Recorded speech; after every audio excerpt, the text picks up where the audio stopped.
You know what time it is. It's your boy Norbs, and this is the 10A podcast. And I know you don't recognize this handsome young gentleman because he has a shirt on. Usually he doesn't, but that's my man X. And there's a lot to talk about today. Abdullah Mason shows out yesterday. Did he live up to the hype? ADRIEN BRONER and Dean, the great beefing again. What's new? But we're going to talk about all of that and more. And whatever my man want to talk about today, my man X, the legend, right after this.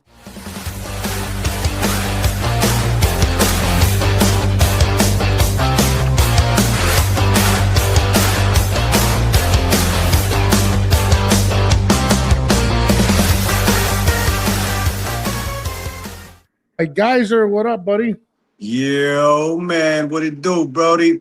It's the 10A podcast. You already. It's funny. I was actually talking businesses now. I was thinking of going to that Zuffa card on the 26th, even though it's on a Sunday. I was like, you know what, bro? I might have to pull up to that card. I'm hearing good things about it. Zuffa in New York City, Madison Square, Balanga, Hitchens. Balanga and Hitchens both. Yep. I'm thinking of pulling up. I was just talking to one of my guys right now. Me and Jamel actually might pull up. We're doing You need to do that. You need to do that. Yo, it's just, I hate New York. I'm not going to lie to you. I don't like New York, bro. I'm from there. I'm from Brooklyn, New York. I just hate going there, bro. Like, it's just on a Sunday, you in and out. You in and out of town, bro. You think? I mean, I think I'm gonna do it. But and your Brooklyn natives is headlining. Come on, I got my guy Whitey on there. I got Devinchenko's fighting what is it, Jaleel Hackett? Oh, Jaleel's on the card. Oh, I didn't even know Jaleel was on the card. I forgot. Shout out to Bernard. I gotta hit up Bernard. I might just pull up, man. Everybody's trying to get me to come to the events.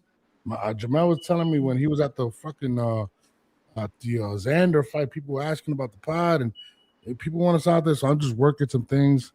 I'm gonna be out in Vegas for the TO fight versus Rolly. Me and my guy X, we gonna be doing some runs. So I'm gonna look at some flights tonight for New York that weekend, and I'm gonna reach out and probably grab a couple tickets and go to the Xander. Not the Xander, I'm sorry, Edgar Berlanga fight, but press would be Friday then, right? If I'm not mistaken. What yeah, I think they're weigh-in is Saturday. Then fight is on Sunday. Press conference Friday. Yeah, that weekend. Friday, Saturday, Sunday. All right, so what I'm gonna do is I'm gonna come in Friday and leave Monday morning. Sounds like a plan, Bob. Sounds like a plan. You got a twin bed I can lay in or something? You know what I mean? Yeah, Bob. You got a couch right there for you, man. We got the couch, Bob. The couch is looking, or air mattress. Which one? Damn, I don't know, man. Air mattress. The couch or the air mattress, Bob? I'm gonna have to get a king size air mattress for you. I've lost a lot of weight. Don't be funny, all right? I've lost a lot of weight. I've lost about close to 60 pounds. By the time then, I'm trying to lose another 20 by the time I get there. Because I want to wear a tank top. I see these motivational videos of you doing push-ups in your underwear for I guess the female fans. But I will need a shirt. I will need a Four Corners / 10A podcast collab shirt done for that weekend. And we can make that happen. That's not a problem. We can make that happen as long as you really pulling up. You just blowing smoke up everyone's ass right now. Don't blow smoke up in ass right here, bro. I'm looking at flights right now as we speak. I'm looking up right now. Because I'm definitely pulling up to, I told you, the TO fight. I'm waiting on TO to hit me back about that. I told you. Theo Rolly announcement coming soon. Theo Rolly announcement coming soon, man. Yeah, I mean, I mean, he knows I spoke on it already. Last when I spoke to TO, he said that he's waiting on pretty much just finalizing it. The rumors that I heard or whatnot, I don't know if I could talk about it, but fuck it, I'm going to talk about it anyway, was that it was signed. Well, it's going to be at the T-Mobile Arena August 22nd, which will be a week after the what's it called? What's her name? Clarissa Shields? Yes, Clarissa Shields fight. But my only thing is this, my boy Liaison, shout out to Liaison. He said if they didn't sign yet and announce it, that's only a month and a half away. Is that enough time? I know T.O.'s in camp already. Is that enough time to pull that off? So it could be pushed back. It's the only reason I did not book my flight. You see Canelo's fight got pushed back. Gotta wait for an official announcement. It's verbally been agreed to, so that means they're gonna fight. Yeah, so I'm looking at flights right now. We just waiting on when. We just waiting on when. I'm gonna this one. Then they got me coming in late. I might have to get this flight right here land, but I'm gonna land in Newark. I can land in Newark. I can do that. You know what? I'm gonna buy the ticket this week. I'm gonna go to New York. I'm gonna pull up to the Zen, but I need you. You're gonna be my security. I know. I've heard rumors of you kicking bitches in the face before, so I need a nigga like that around me. I'm not the fighter.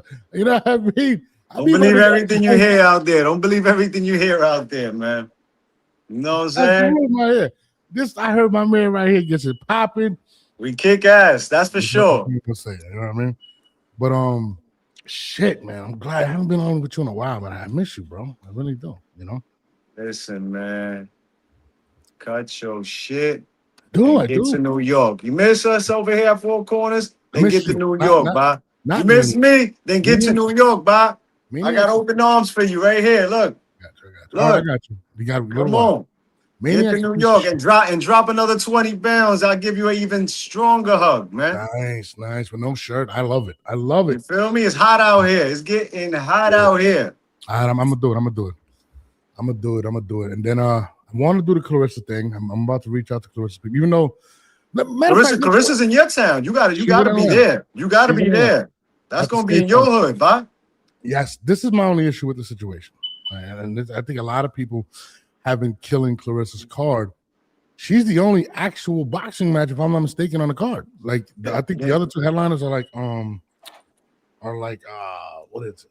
Salita's gonna set something up. Salita's gonna put something together. You know, Salita always cooks it up. He gonna get my boy Price Taylor in there. You know what I'm saying?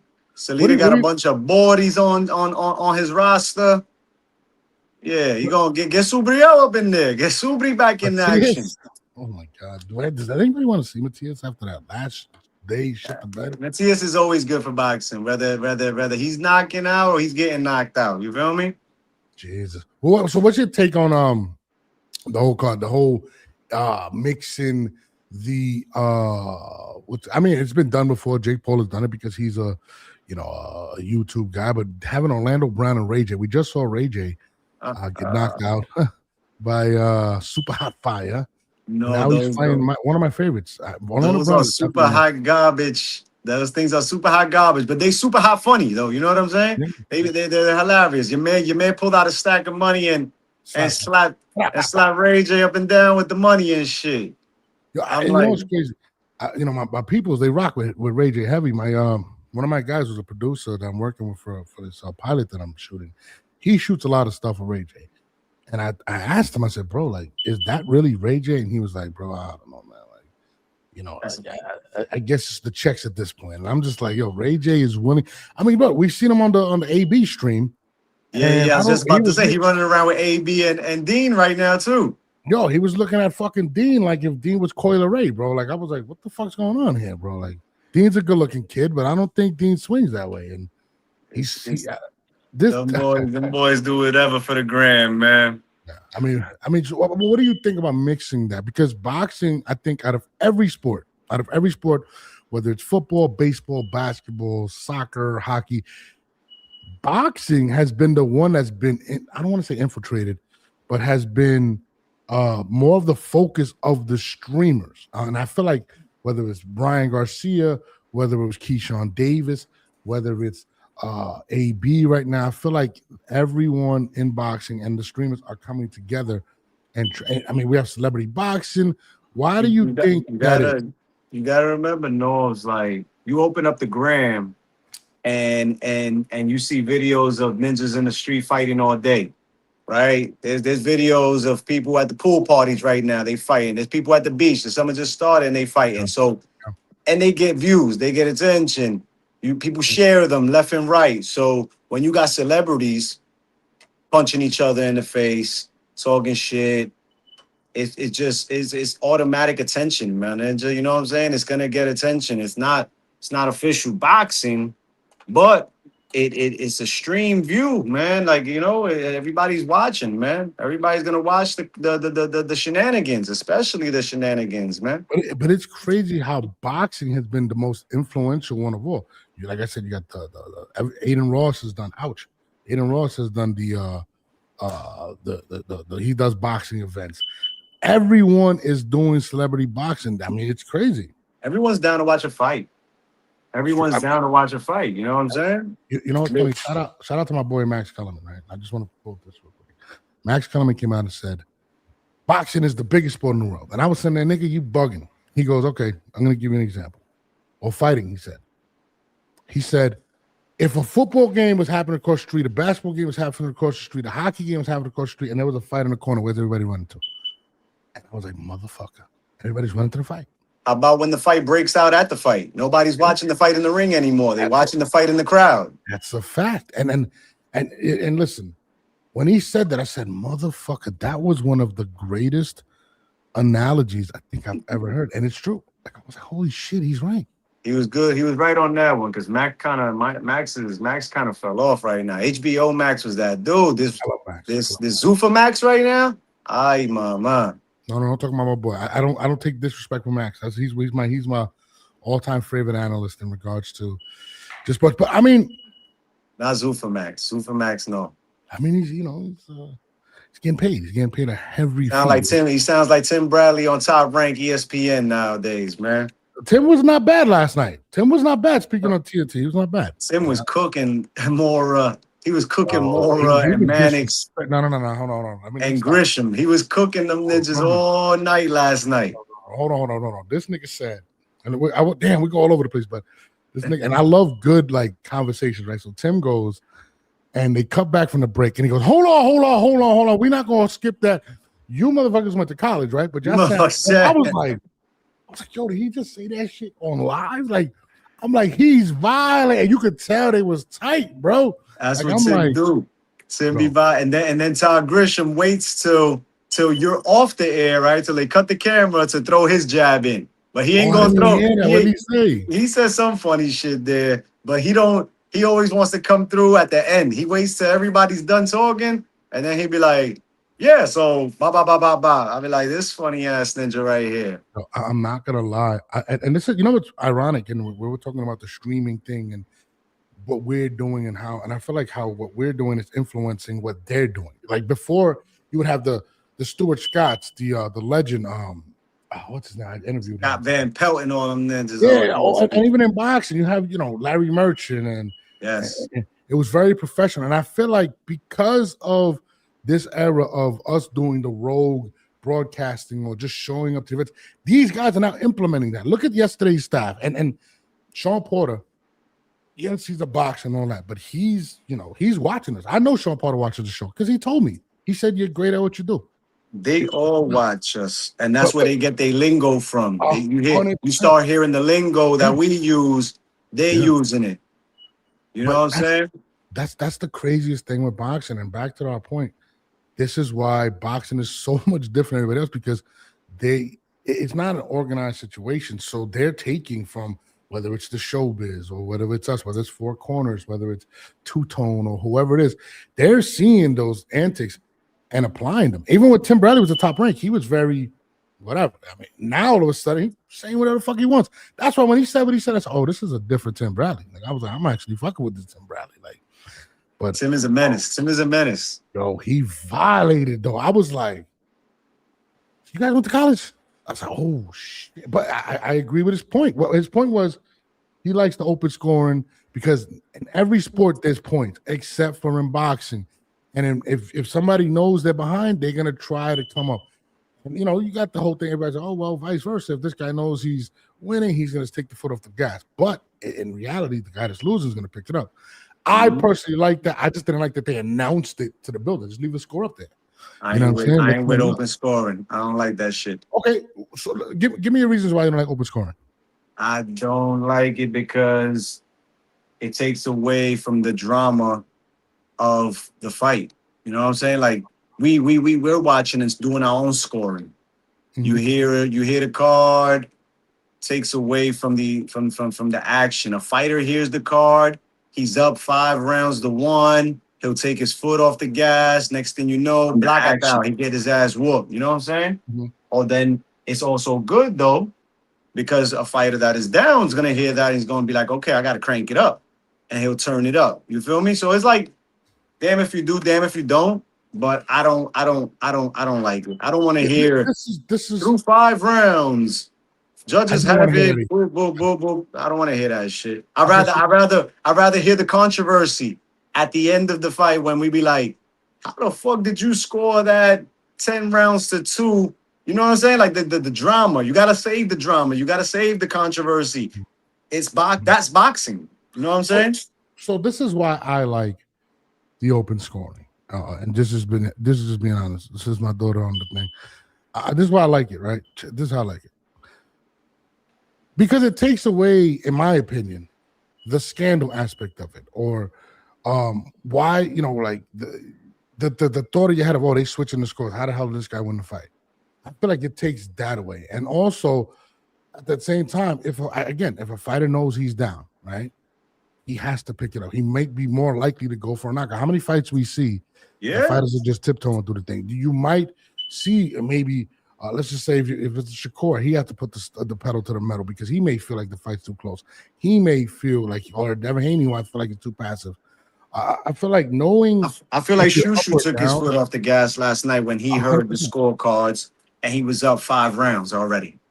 Yeah, I mean, I don't think he had the foot on the gas from the beginning though. It was very non-Shushu like, to be honest with you. And to be honest, it's funny. I was just talking to somebody about Shushu that once smoked with I think it was named Juno once smoked with him, and they were saying Juno. I think his name is. I don't know. I know Jan Santana been calling for Shushu. Who it is. But they were saying that they weren't really impressed by Shushu, and they felt like he got comfortable. Period, all around.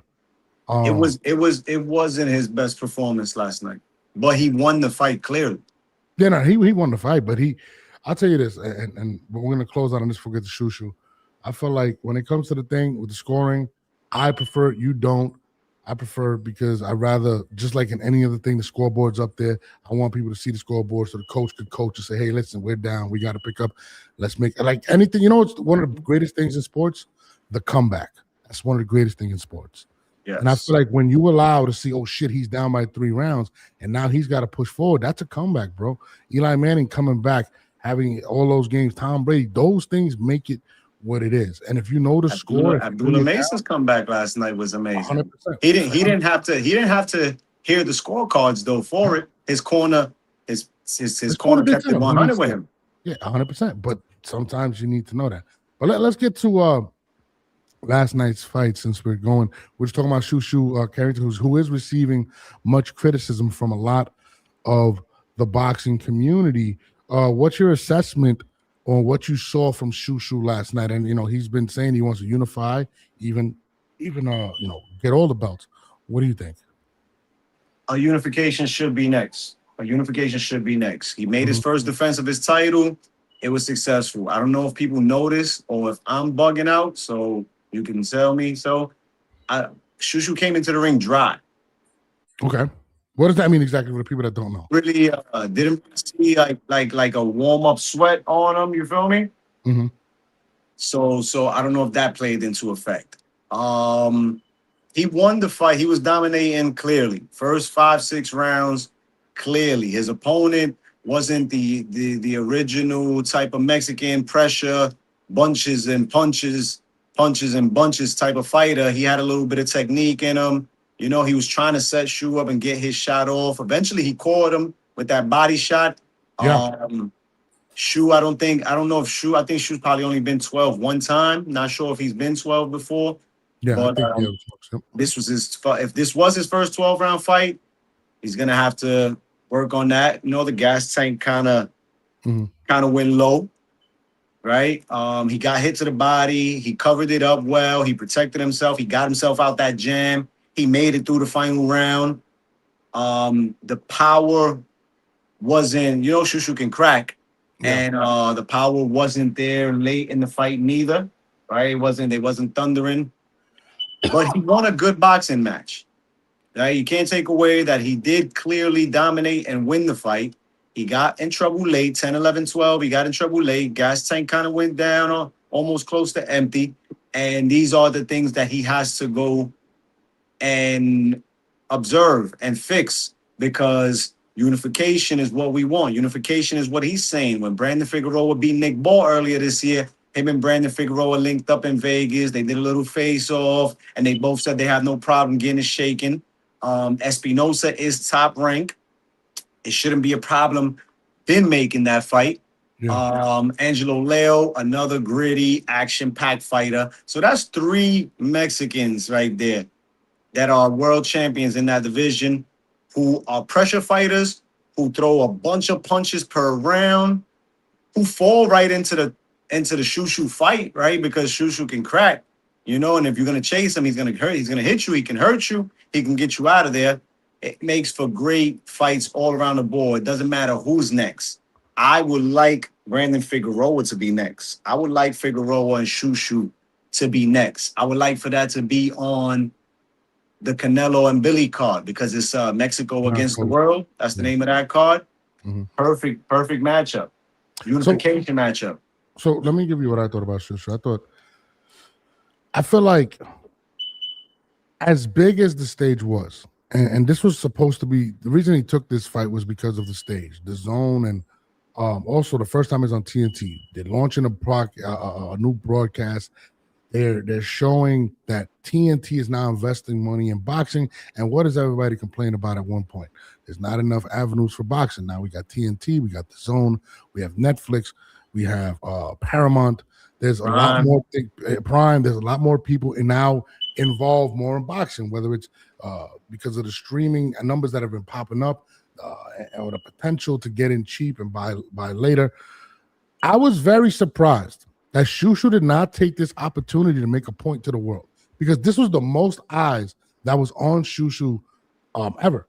And for him to not more than this latest Ring Magazine card that he just scored his championship victory at in the Garden, I think this was bigger. I mean, it's on national TV at this point. This is syndicated. Shu's been on ESPN for quite some time now.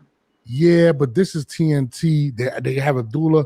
I mean, they were really. I mean, listen. When you're launching a new card, when you have Tim Bradley, Bud, when you have who else was Sean Porter, the guy from I forgot his name, and I'm a big fan from Bleacher Report. They're investing a lot of money. Like, they're trying to build this as the new, how you had Ernie, Chuck, and they literally had the same type of broadcast feel. So for me to see that, and that's why if you notice Abdullah, every word that came out of Abdullah's mouth was what? This is big. This is on TNT. This is the first time we're launching TNT. That's all he kept talking about, because he understood. He understood that, yeah. And that's what shocked me with Shushu, that he did not go out to make a point in a situation where I believe if he was exciting, this could have really propelled him to a way bigger check. And he's not the only one I was surprised at. I was very surprised at Tiger Johnson. So Tiger put me to fucking sleep. Tiger is in maniac. Yeah. A crazy knockout fighter. The way Shu has put a lot more people, you know what I'm saying, night, gave him that NyQuil and put him out.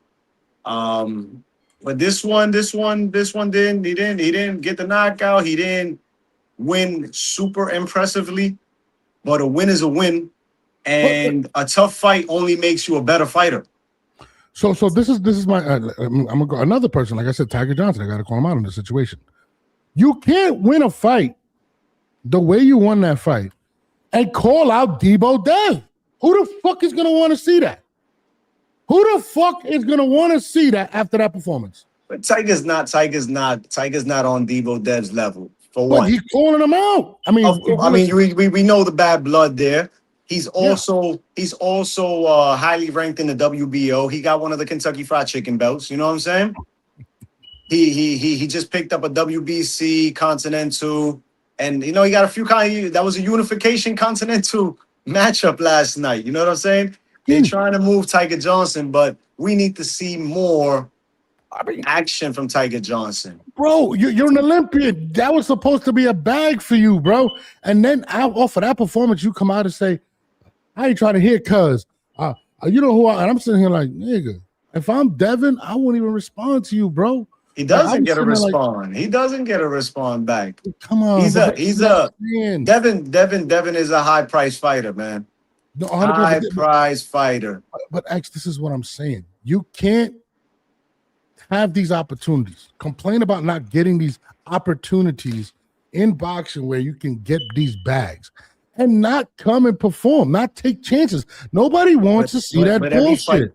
Every fight ain't the same neither. You know what I'm saying? Every fight is not going to be a spectacle, bro. So, you know, you don't fight every fighter the same. Every opponent ain't the same. As much as you, listen, these are fighters. They come in to kill each other. Sometimes it just doesn't go that way. And us as the critics, we're going to go D and we're going to say what we're going to say. And we're not impressed. But at the same time, a win is a win. And let's see what happens next for him. He has to step up the competition. He has to step up the competition. The Top Rank has to give him somebody in the top 10. He's not going to get a championship fight, but he has to get somebody in the top 10 where it's going to bring out the best of him, or we're going to see what he's really made of if he's really not championship material. And let me hold on. Let me introduce my guy, my other good friend, Maniac in the building. But to add to what you're saying, listen, I understand what you're saying, but you gotta take a chance. If you're trying to get to these big fights, you're trying to get to these bags, and I feel like people respect more the O than the actual fight. That you'd rather protect the O than take a risk. And I feel like some of these fighters need to stop putting it on the line, bro. Yeah, like, you put us to fucking sleep, bro. Tiger Johnson, I'm hearing what you're saying, but you're showing me nothing. You put half the crowd to sleep, bro. Your hometown was booing you, dog. Am I bugging? Yeah. I mean, do we want to keep it for real here? Maniac, am I fucking bugging right now? We keep it 100 always. We keep it 100 always. We absolutely were booing him, bro. Yeah, I mean, you know, as far as Tiger Johnson, I think he's a good basic fighter. You know, nothing special. He's not he's not must-see TV. This is why I think a fight with him and Rohan Polanco will be exciting because of their style. I think Rohan Polanco will bring out the best of Tiger Johnson. He might be able to drag him into a real bang out, bang out, and then we say, oh, okay, now I wouldn't mind seeing Tiger Johnson with a Brian Norman or Tiger Johnson with somebody else, you know. But you're right. You're in your hometown. You're in your hometown of Ohio. The goal is to look. This is what, and I agree with Norbs here. I get it. I'm not saying, you know, take huge risks, but this is an entertainment sport, right? You people, especially this sport, football, basketball, whether you're a boring team or not, if you win, people have to watch you. They have no choice. And boxing is totally different. If you're not exciting, then guess what? These promoters are not going to put you on. And these networks are not going to cut the check, Maniac. Exactly what you're saying. Right. You're getting the opportunity for TNT, who puts out baseball. They put out basketball. They're putting out these network deals that are worth billions, and you shit the bed. You don't put your best effort out there. You don't take the opportunity to possibly get a bigger check. Do you understand how big and how when a sport is so popular, how many billions of dollars get invested into this shit? And that's the performance you bring to the table. And now you want to complain about getting paid? I get a win is a win, but stop protecting the O. And remember, this is the entertainment business, bro. Go out there and fucking entertain. I'm sorry. Top rank has to give us more from their fighters. Yeah. You have Tiger Johnson, Brian Norman, Rohan Polanco. All three of these guys are ranked in the top 10 of the welterweight division. And they're not fighting each other? Who's your best welterweight? Who is your best welterweight at Top Rank? Those are good fights. Yeah. Those are good fights. You can mix match those three guys all around the board. Those are good fights. And and again, it eliminates the competition. You know what I'm saying? Somebody has to get a title shot if those guys are getting shaken and they putting on a banger. You know what I'm saying? Yeah. What was the first fight we saw? It was Scooter Davis. Derek. Another Scooter. He lost the fight. I'm sorry. He fucking lost. Yeah. He lost that fight. This is another thing. They literally handed you a plate of pernil and rice, which you thought it was. You were supposed to demolish it and devour it, and you lost the fight, and they gave it to you. I'm sorry, you lost the fight, bro. And they gave it to him. Yeah. I mean, please talk to me, Maniac. Am I on drugs tonight? No, absolutely not. I mean, me and X spoke about this. We was on the group chat, and we know, man, he underperformed heavily, and he arguably lost that fight. I'm not gonna sit here and yell highway robbery, but it's I think the at most worst he's getting a draw. The draw. most he's The getting a worst, draw. the The most is least a I think draw. she got. And Yes. that's the problem with boxing, right? We mentioned a lot of things, which is like 100 things wrong with boxing. But boxing, where these up and coming fighters, can have a fight like they did last night and still get the win. That's wrong. This Absolutely. guy's a fighter as well. He fucking sacrificed, time, sweat, and his Yes. training camp. Why he can't get the win? Because he ain't got the name, he ain't got the big promotional company backing him, and that's wrong Respect with his shit boxing. too. Yeah. Respect his training and his fucking sacrifice too. But you know what? This kid Davis, highly touted. They talking about him. Top Rank signs him.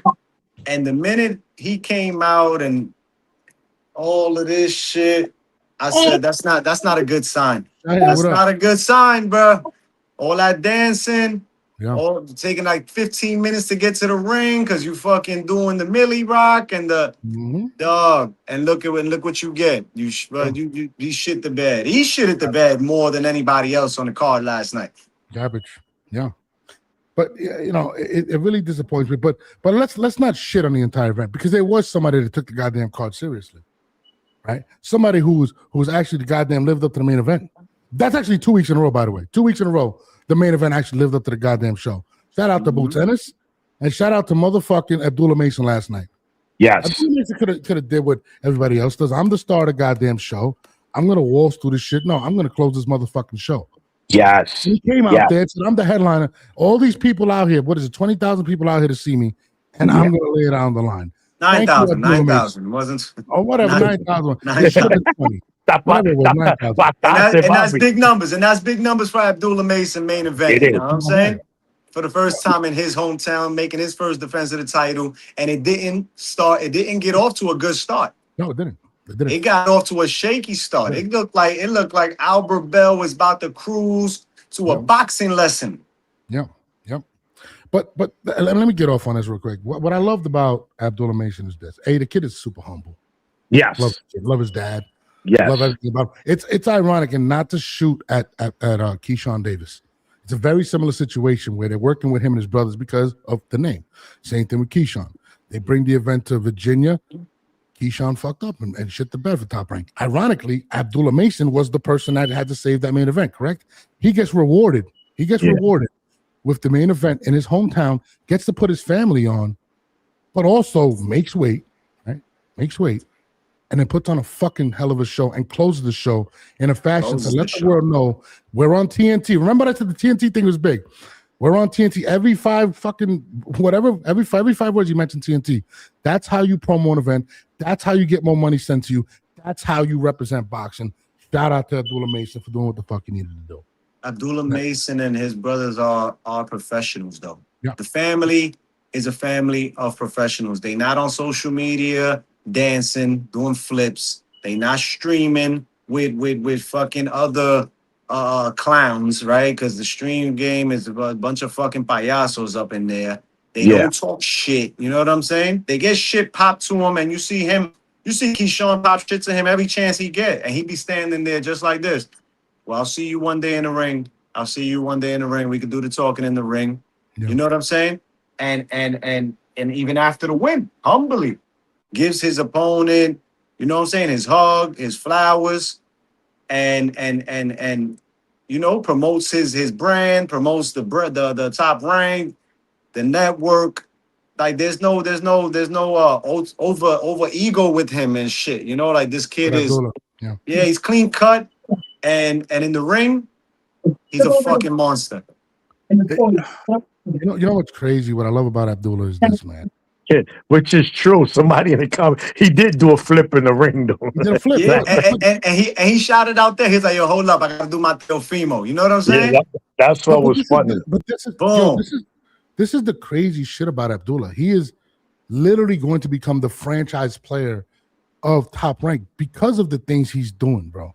Yeah. And not only that, he's become a fan favorite, and he could easily have taken, he could have easily took the easy route or, got lazy. Joe Cordina was the easy route. Joe Cordina was the easy. Joe Cordina was getting smoked in 4 rounds. Yeah. Minimum. Agreed. I'm actually glad that he went through the adversity and the war that he had to get through last night, because this makes him a better fighter, a better champion in the long run. Yeah, listen, man. I'm sorry, Maniac, what were you saying? No, absolutely, right. And remember, guys, context matters, right? First of all, Albert Bell had a fight scheduled in 2 weeks versus another tough fighter, and Andy Cruz, right? He gets the call, he drops what he's doing, so he's in the gym, he's ready, he's getting ready for a fight. Biggest fight in his career. Remember, Albert Bell was signed to Top Rank. They let him go because no one would fight him. They couldn't get him fights. People did not want to fight Albert Bell. So the fact that Abdullah Mason, at 22 years old, world champion, says, yes, I would take on a fellow Ohioan and fight him, which is a huge risk. He's 6 feet tall. He could box. He's undefeated. He has a lot to prove, and he's hungry. That's one of the scariest fighters to fight on a 10-day notice. He gets first defense. On his first defense, he's getting beat. He's getting beat early. He keeps his composure. He does not blink when the lights were bright. He made the necessary adjustment. And like you said, Norbs, he finished the show. Closed the curtains, bro, beautifully. There's nothing about this performance. People, people want to criticize. Yeah, early on, he looked a little lost, but he made the adjustments, guys. People don't understand how a 22-year-old champion was able to keep his composure and finish the fight in that manner. He's beyond his years, guys. He's beyond his years, and it's if y'all think if this is just the beginning for Abdullah, bro. Absolutely, bro. He had to carry the weight of a new network. Literally, Bob Arum was like, we just signed this deal. We're launching this deal with you, Abdullah, as the face of this. We're selling this through you, Abdullah. We need you to deliver what we believe in. We believe in you. Abdullah Mason, if he continues what he's doing, and I love this kid, he is going to be the biggest thing since Gervonta Davis. But the difference is he's going to take the big fights and be great. I love this kid. It's hard not to like Abdullah, bro. And Top Rank is going to put everything behind him at this point. Let me ask you guys, with Shakur and Tank, I don't know if Shakur's still going to be fighting at 135. We don't know if he's still coming back to 135. We don't know when we'll see Tank ever again. Is Abdullah Mason the #1 lightweight after last night's victory? Eliminating Shakur and Tank, because we don't know what they plan on doing with the lightweight division. Yes. Absolutely. It's because of all the intangibles of Abdullah. Outside of the fact that he's extremely exciting. He's very well spoken.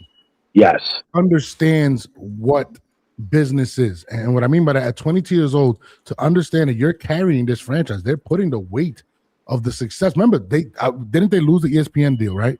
Yep. If I'm not mistaken. They signed to the Zone. The Zone and TNT finally they launched this event, and they put you. They didn't put Keyshawn. They didn't put whoever else is on the top. They didn't put Xander, whoever the hell it was. They put you. That's a big weight to be put on a young man that's 22 years old, bro.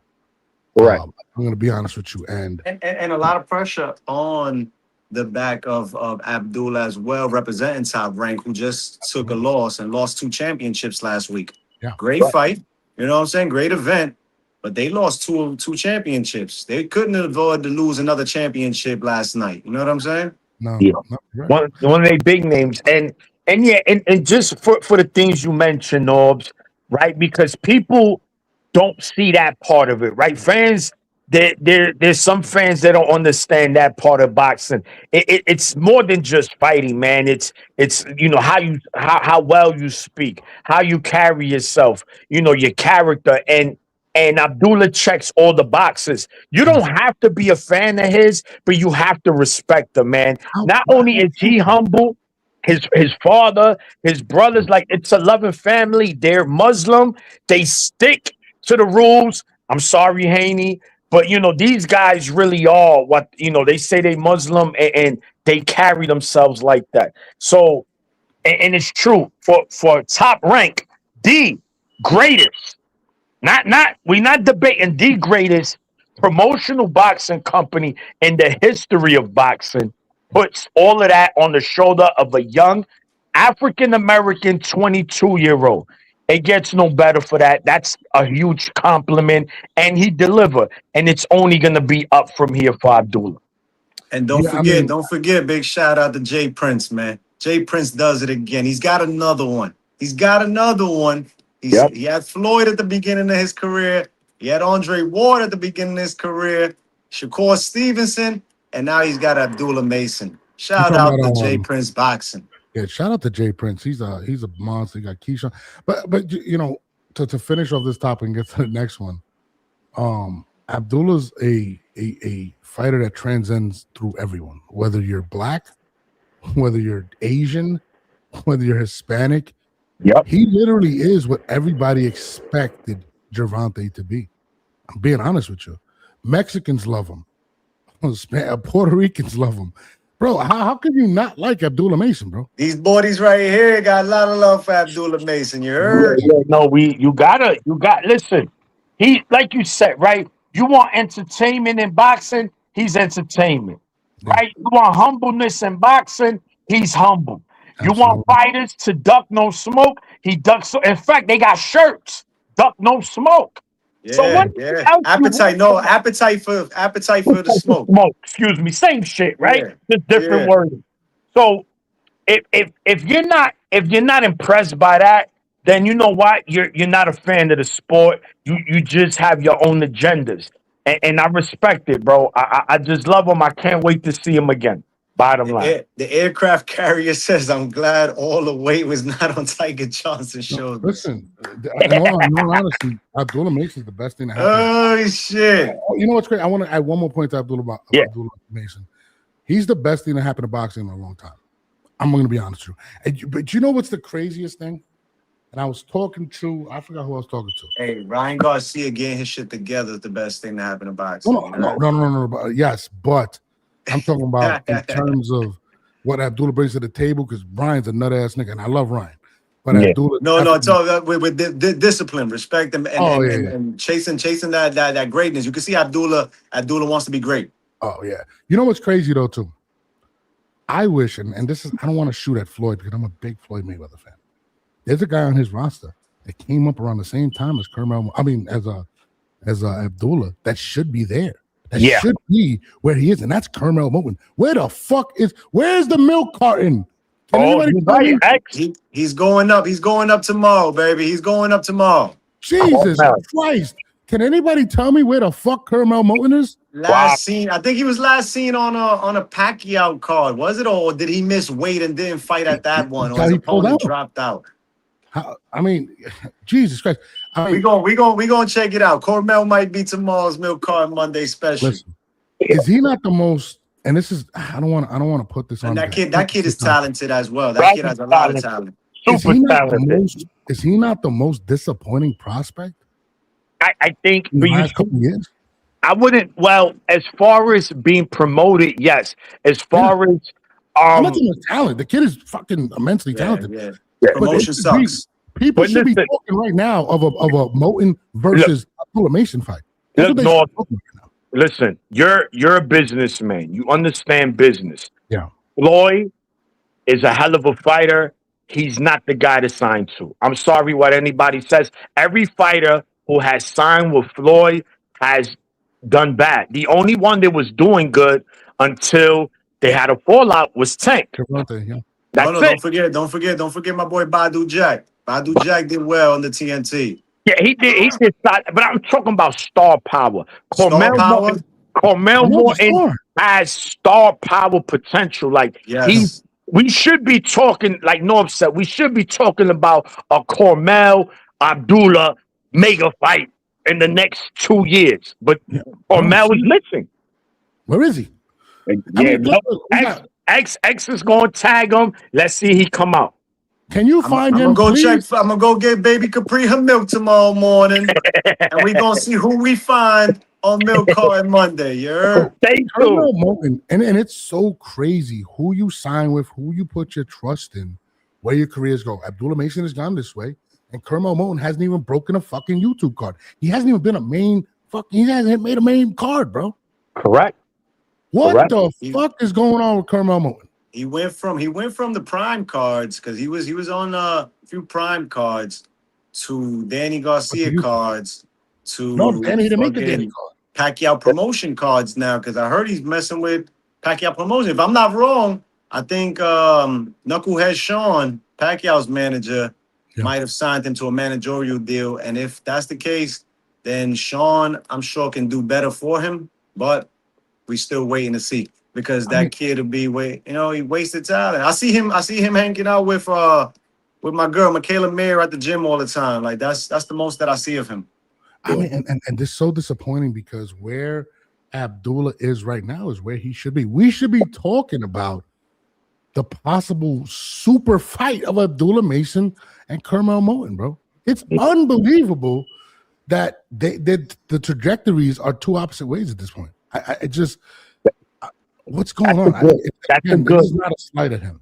That's a good. No, it's not. It's not. We're not speaking about what he could do in the ring. We're speaking about how his career is like pretty much on hold.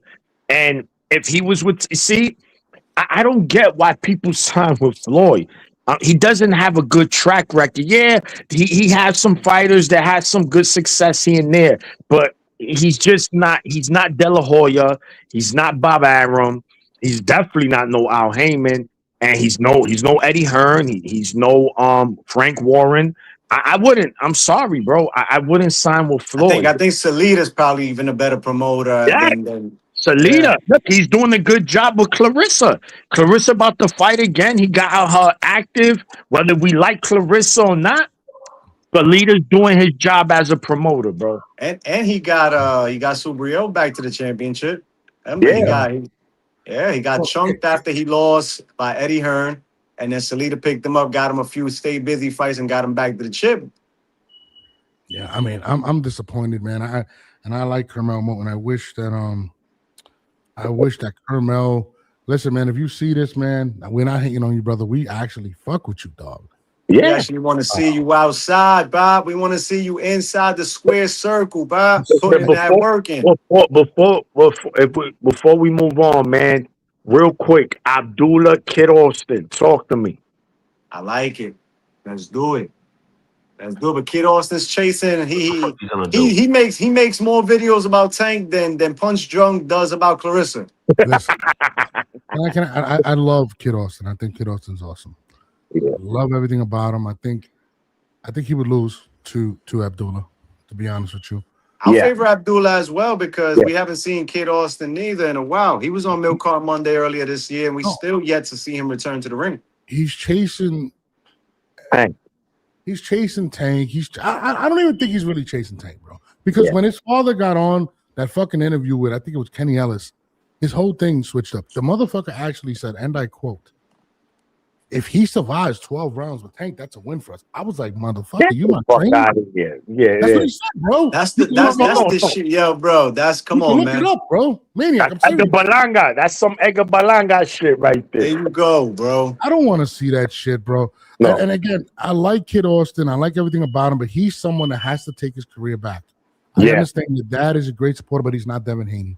He's not Abdullah Mason's dad. He's not. He caused you a lot of hurt. In my opinion, that shit you pulled with Shakur Stevenson, even though I thought it was too early for you to take that Shakur Stevenson fight, you would look really bad in that fight.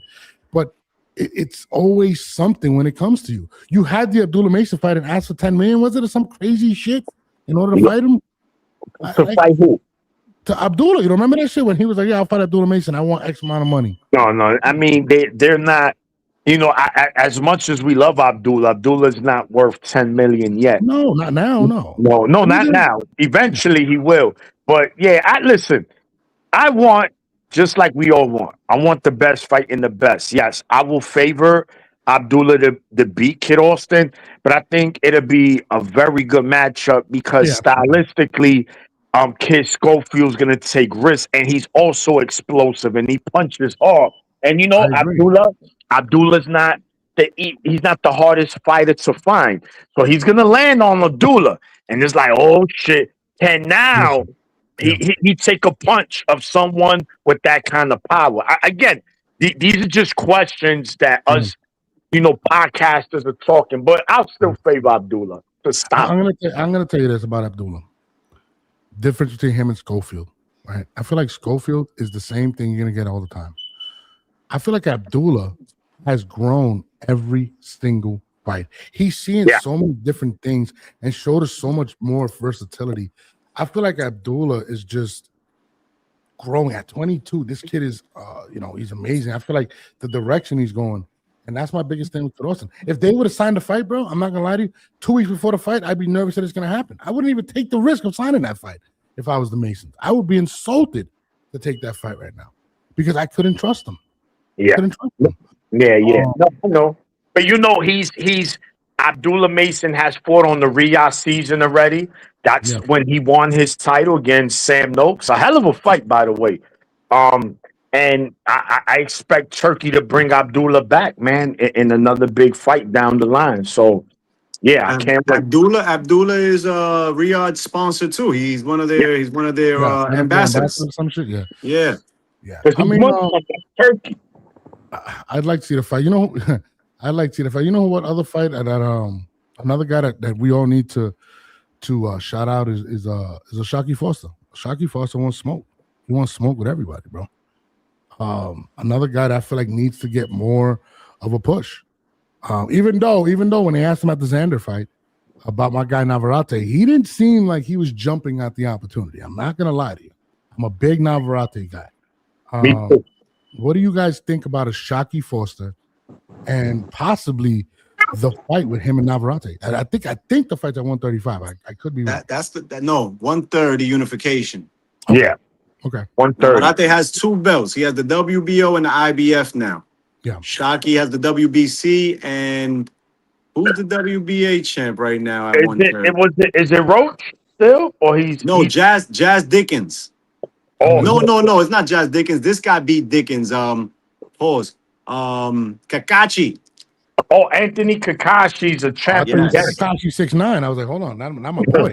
I'm a boy. No, I like Kakashi. No, listen, man. You're talking about Navarrete, Area 51 versus Oshaki, one of the top 5 smoke collectors in all of boxing.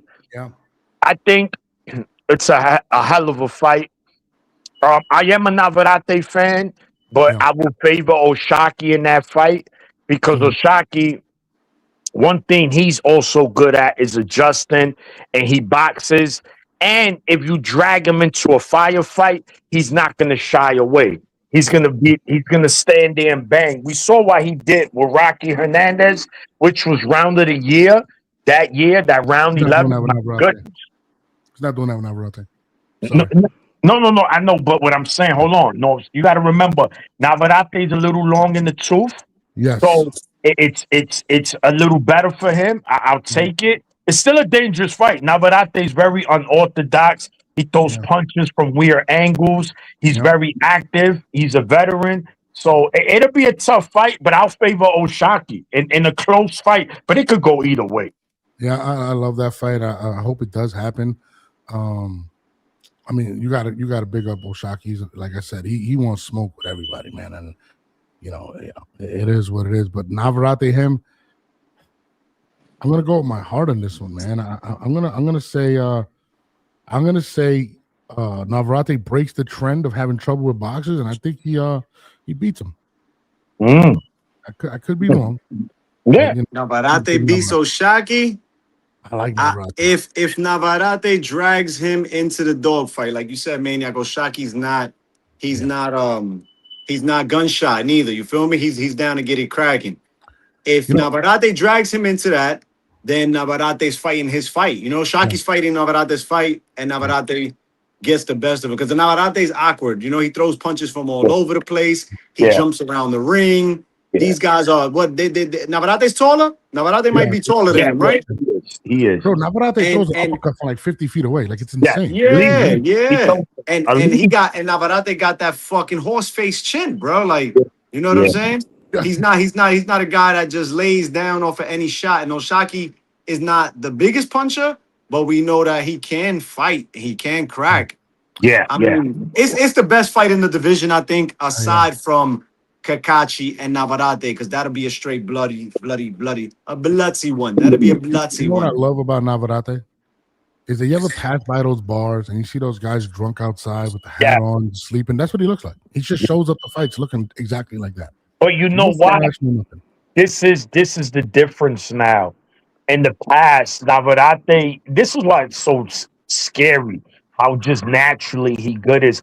He did not care about his nutrition. He'll eat tacos, drink beers. Now he has a nutritionist, and that could be real scary. You know, now he's taking that shit serious. So it is hands down, X. That's the best fight at 130, and it's one of the top 10 best fights that could be made in boxing today. Is Oshaki Navarate. I think no one is gonna say that. Everybody's gonna be like, oh yeah. I'm with it because, of course, you know, Oshaki is chasing the big fight with Shakur. A fight nobody is really, you know, fans really, they want to see Shakur handle real business and real. Not taking nothing away from Oshaki, you know what I'm saying? But Shakur has bigger fish to fry. Yes. Than calling a 130-pounder up to 140 to fight. You know, that's just gonna make Shakur look whack. Oshaki deserves the fight if he gets the fight because he's popping shit and he's kicking ass. Yeah. So it's not, you know, it's not like he ain't holding up to his end of the bargain, and he's the one asking for the fight. You feel me? Can I pose a question for you guys? I really need to understand. Because of Gervonta Davis inactivity, all his legal problems and all that shit, has Shakur Stevenson replaced him as the measuring stick, not the cell, not the big name, but as the measuring stick around the biggest win you can get in boxing right now probably is a Shakur Stevenson. Yeah, you're right. Yeah. I agree. I would say yes because go ahead, X. No, I'm pretty sure I'm gonna say the same thing you're gonna say. He's probably the hardest guy to beat in boxing. Yeah. Stylistically, stylistically, maybe you know Benavidez besides Shakur, but the way Shakur's such a master boxer, he's hands down the number one. He has the best defense in boxing, and he has arguably the highest IQ. So yes, he is the measuring stick, and beating a Shakur will no doubt be the best win of any fighter in boxing. Benavidez is a big win. Inoue is a big win. But these guys, like, I can see Benavidez being beat. You know what I'm saying? It's hard to pick against him, but we've seen vulnerabilities in Benny as well. You know what I'm saying? He's been dropped, right? He's not afraid to fight anybody. We've seen Inoue get dropped. Like, they're beatable fighters that haven't been beat.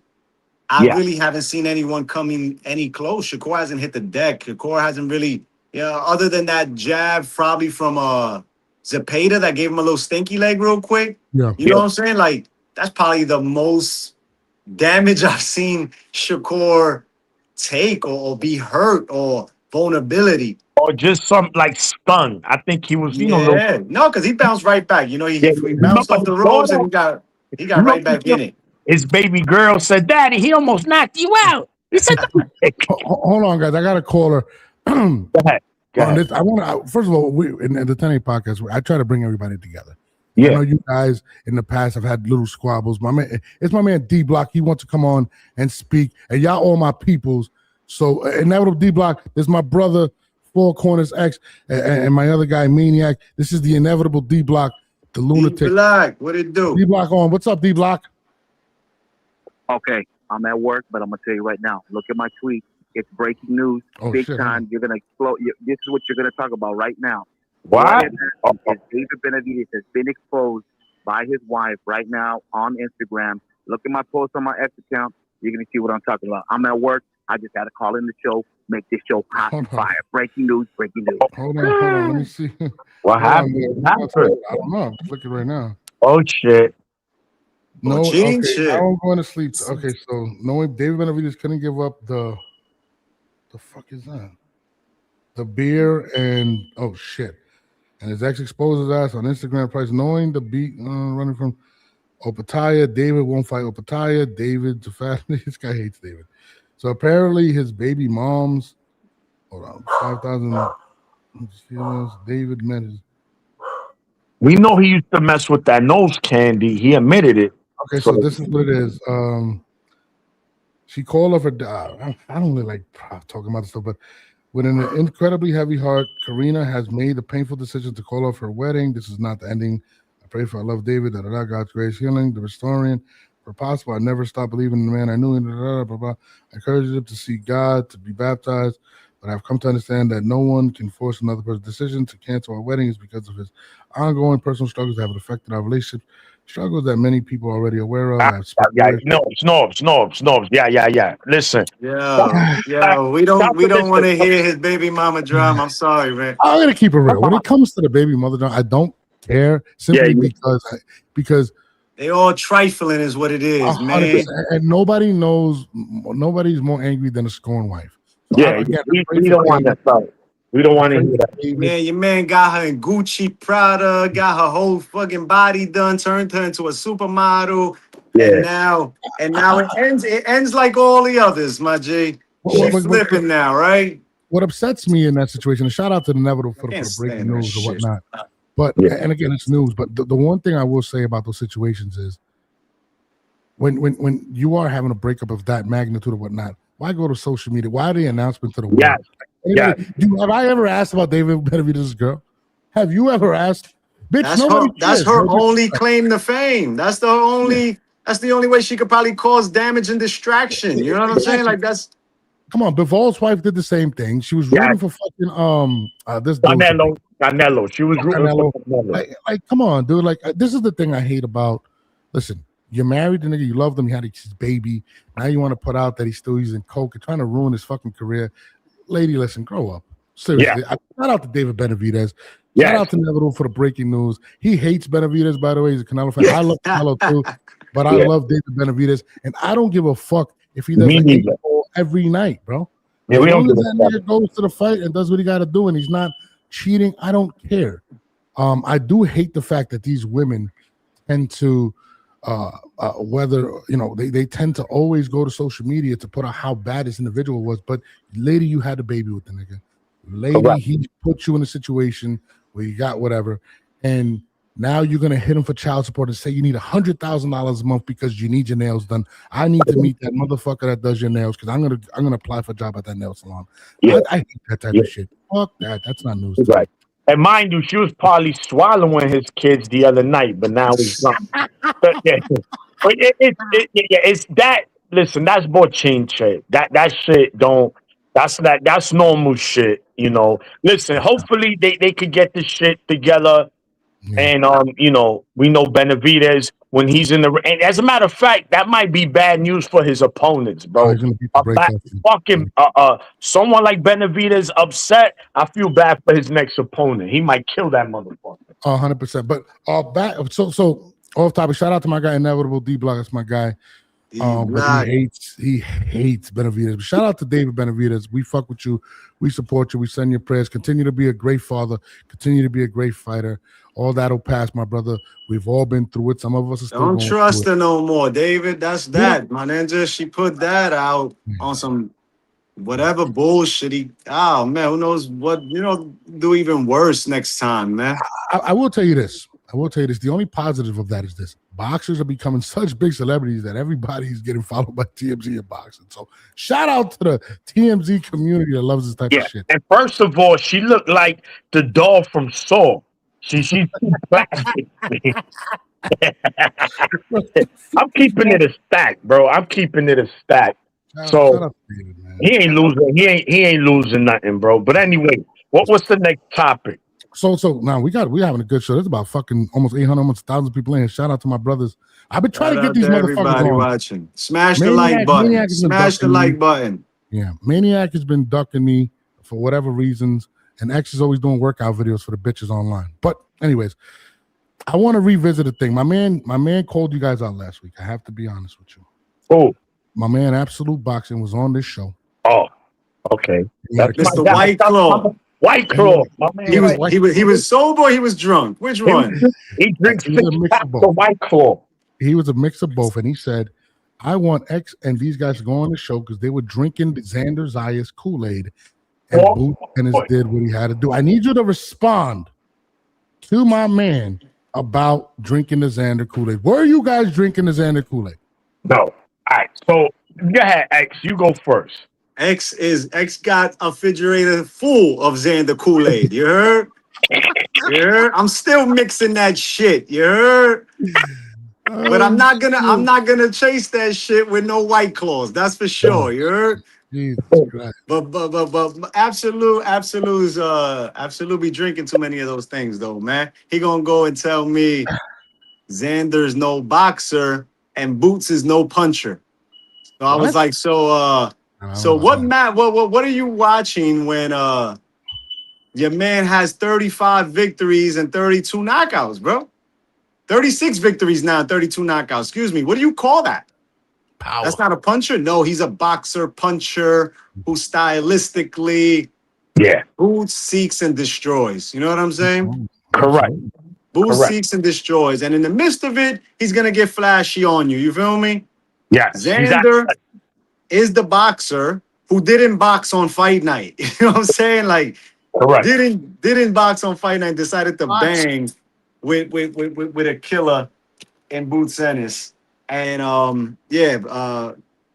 Absolute. I was just like, oh man, I didn't want to keep going back and forth with him on that. But if Boots ain't a puncher, then I don't know what is. You know what I'm saying? He's like, would you call Terrence Crawford a puncher? And I'm like, yeah, he knocked out everybody he fought in the welterweight division, bro. Yeah, he got cracked. So hold on, I need to ask, what does the Xander Kool-Aid actually taste like? Like tamarindo? Is it pacha? Which flavor is that? You gotta come to New York on fight night, and I'll have a cup for you. You hear me? Pull up to New York City on fight night, and I'll have a cup for you, bro. A whole pint. No, I'm going down. I just told X I'm going for the Zuffa fight on the 26th. Shout out to Zuffa. And I'm gonna have mommy hook it up for you too. You heard? Hilarious. Now, I'll say this. Get the Kool-Aid.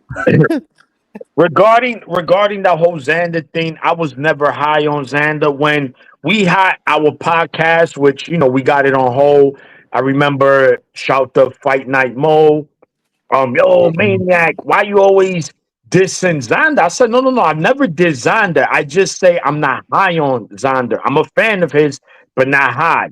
Going into this Boots fight, I picked him to lose. I said Boots by decision with a knockout, highly possible. I'm on record. The only reason I chose my first one to be a decision because I expected Xander to move the whole fight. Yeah. If I knew from the beginning he was going to stand in front of Boots, I would 100% say knocked out Boots. I knew he wasn't going to beat Boots, but there's always a possibility. There's boxing, craziest shit has happened. But then, so I was never on the Kool-Aid. X might have offered me, but I said no, I'm good. I don't drink that. You know what's crazy? My prediction went exactly how I called it. I said it's going to be ended emphatically by Boots Ennis, and he's not going to respect Xander's power. He's going to try to walk through everything, and Xander's not going to be able to escape it. He's going to lose emphatically. What I did not expect was for him to get caught and do the stanky leg for a little bit. I was very shocked, and I got to give. It wasn't no stinky leg. It wasn't no stinky leg. What was it? It was stun. What do you call that? It was stun. It was a sting. You know what I'm saying? Good punch. Good punch. Good punch. But I will tell you this. You know when you hit your elbow, and you hit your elbow in the funny bone, you're like, oh fuck. Yeah, it was one of those. But as you can see, that when you fall asleep at the driver's wheel, I don't care who you are and how good you are, you could get laid the fuck out on fight night. All it takes is one shot. Yeah, absolutely. What do you? I know Boots got a lot of criticism. I want to get your opinion on both Boots and Xander, but Boots got a lot of criticism in that fight. And I told people, I'm like, you know what's crazy? We have we're in an era where fighters don't mix it up. They'll dance for 12 rounds, do the bachata, do the fucking Harlem Shake, do everything but fight in the fight, and we glorify them. Yet this man could have just boxed and won the fight easily, and is going out there to put on a show and win emphatically. And people are critiquing him, and I'm sitting there like, no, bro. I get he should have moved his head more. Jabs Teofimo to death at the Garden. Beautiful performance, man. Oh man, yeah. And he's the best in the world. Boots Ennis puts on a fucking knockout show. You know what I'm saying? Like toe-to-toe action, gives you your money's worth. That's what you pay to see on pay-per-view. And when you buy your tickets to attend the fight. Yeah. And all we can say is that, oh, Xander rocked him. Watch what Virgil's gonna do. No. Insane. Absolutely insane. It don't work like that. You know, man. People assume that's what's going to happen, right? It sounds good. He's not going to Virgil like that. Sounds good. I'm not saying he. Look, this is all right. When we're looking at a Boots Virgil fight, right? Stylistically, they similar. But Boots is more athletic. He's twitchier. He's flashier. He's faster. What makes Virgil so dangerous? Two things. He punches hard, and he's a fucking dog, right?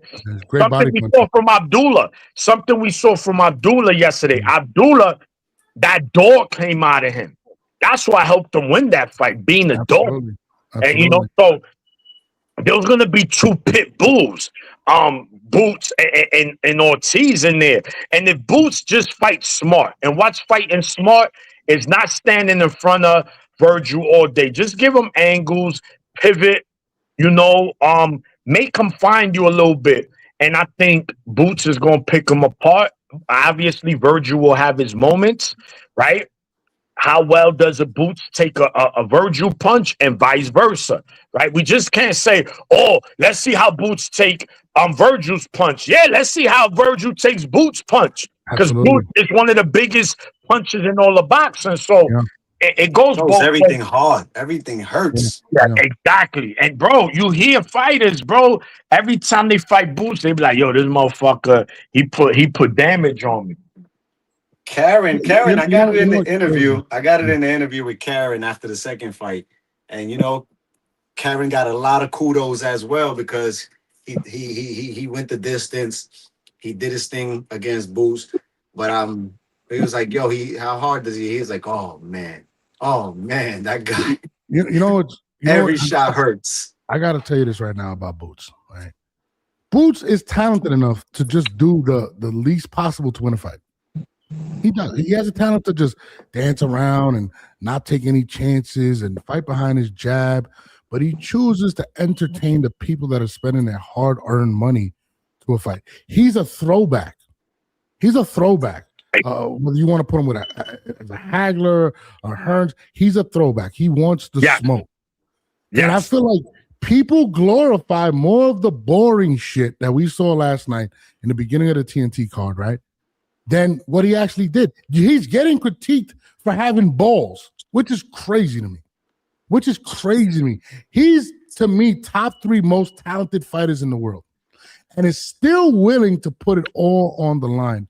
How can you not love Boots Ennis? Boots Ennis is a star, and that fight 2 weeks ago has solidified him as a superstar in the U.S. market. You know what I'm saying? Like, I got one more for you, which is going to be controversial. Okay, all right. But I'm going to say this. Breaking news: Brazil is out of here. Norway wins. Oh shit! I don't watch fucking that. I don't even. Well, Norbs is Brazilian. Norbs is Brazilian, so he's going to be crying later. I just got a Brazilian. Not that I am Brazilian. No, you're half Ecuadorian, half Brazilian. Keep it real. Hold on. Let me just say this about Boots. There's a reason. And again, I don't think Terrence Crawford is scared of anyone. No. There's a reason that he is not jumping at the opportunity to fight Boots. Similar to why Canelo wasn't jumping at the opportunity to fight David. These guys are built different. He would not be able to sustain or what he did versus Canelo moving around. You got controversy coming. Hold on. Let me finish my statement. He would not be able to just run around and avoid him like he did to Canelo. Boots will bring the fight to him. And somebody walking into their prime and somebody leaving their prime or not in their prime no more is a very dangerous fight. Not saying that Boots would beat him, right? Which I believe he would, to be honest with you. I think it'll be a great fight. But he is not jumping at the opportunity because he understands Boots is different, bro. I'm sorry. He's never, in my opinion, jumped to that. But let me hear the controversy. That fight ends in the same manner that Boots, that Bud did Spence. Same outcome. You think Boots stop what? You think Bud stops Boots like that? Same outcome. He beats the shit out of him and fucks it. He beats fucking on drugs. He beats the daylights out of him. You're on fucking drugs. Absolutely not. You on fucking. He beats the daylights out of him. Where's the coke, bro? And I feel like Boots is a better version of Spence because of his athleticism. Spence was breaking niggas' faces, bro. Yeah. Spence was running through dudes like toe to toe. You're gonna stand there with Errol Spence, you're gonna get your shit broke. Yeah. Terrence Crawford was standing there with him and broke his shit. Yeah. And Boots is a seek and destroy fighter. For fighters that look and seek Terrence Crawford, you end up on your back.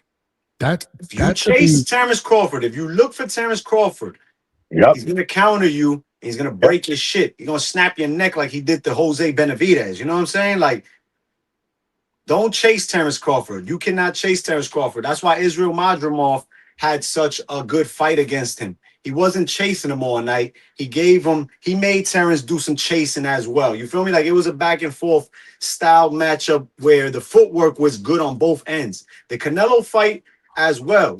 Bud won that fight, but it was a really good fight. Better than what most would say today. Because Crawford cooked the shit out of Canelo. No, that was a good fight. He cooked him. He cooked him, and people are not giving Canelo. People are not giving Canelo the credit because what you were seeing was what you was not supposed to see. You was not supposed to see Terrence Crawford tagging three-piece in Canelo, but Canelo was landing his shit as well.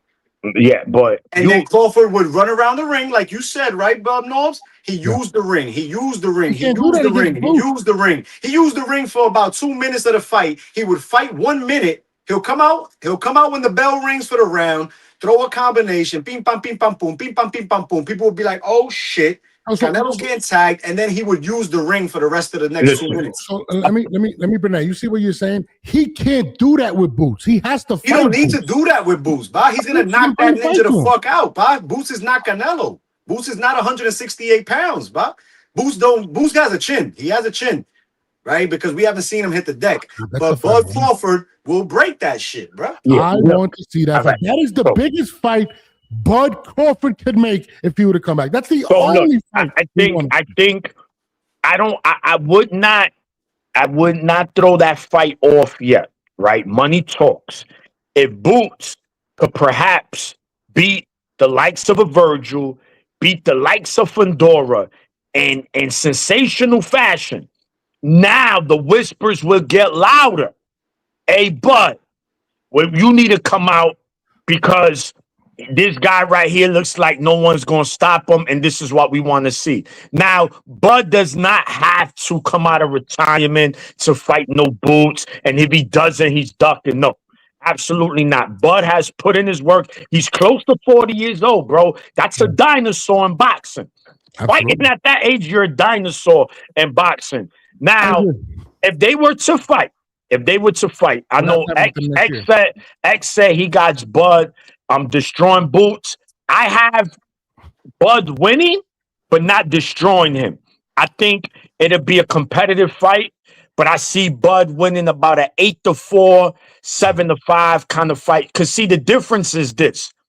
Just like X was saying, Boots is an athletic fighter. He doesn't really have a game plan. He just relies on his athletic ability, his speed, and his power. I think we're underestimating his IQ, bro.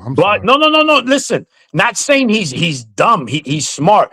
But see, Bud is a fighter who he's in there setting traps. Bud is in there with an actual game plan. And I think that it'll be competitive. Don't get me wrong.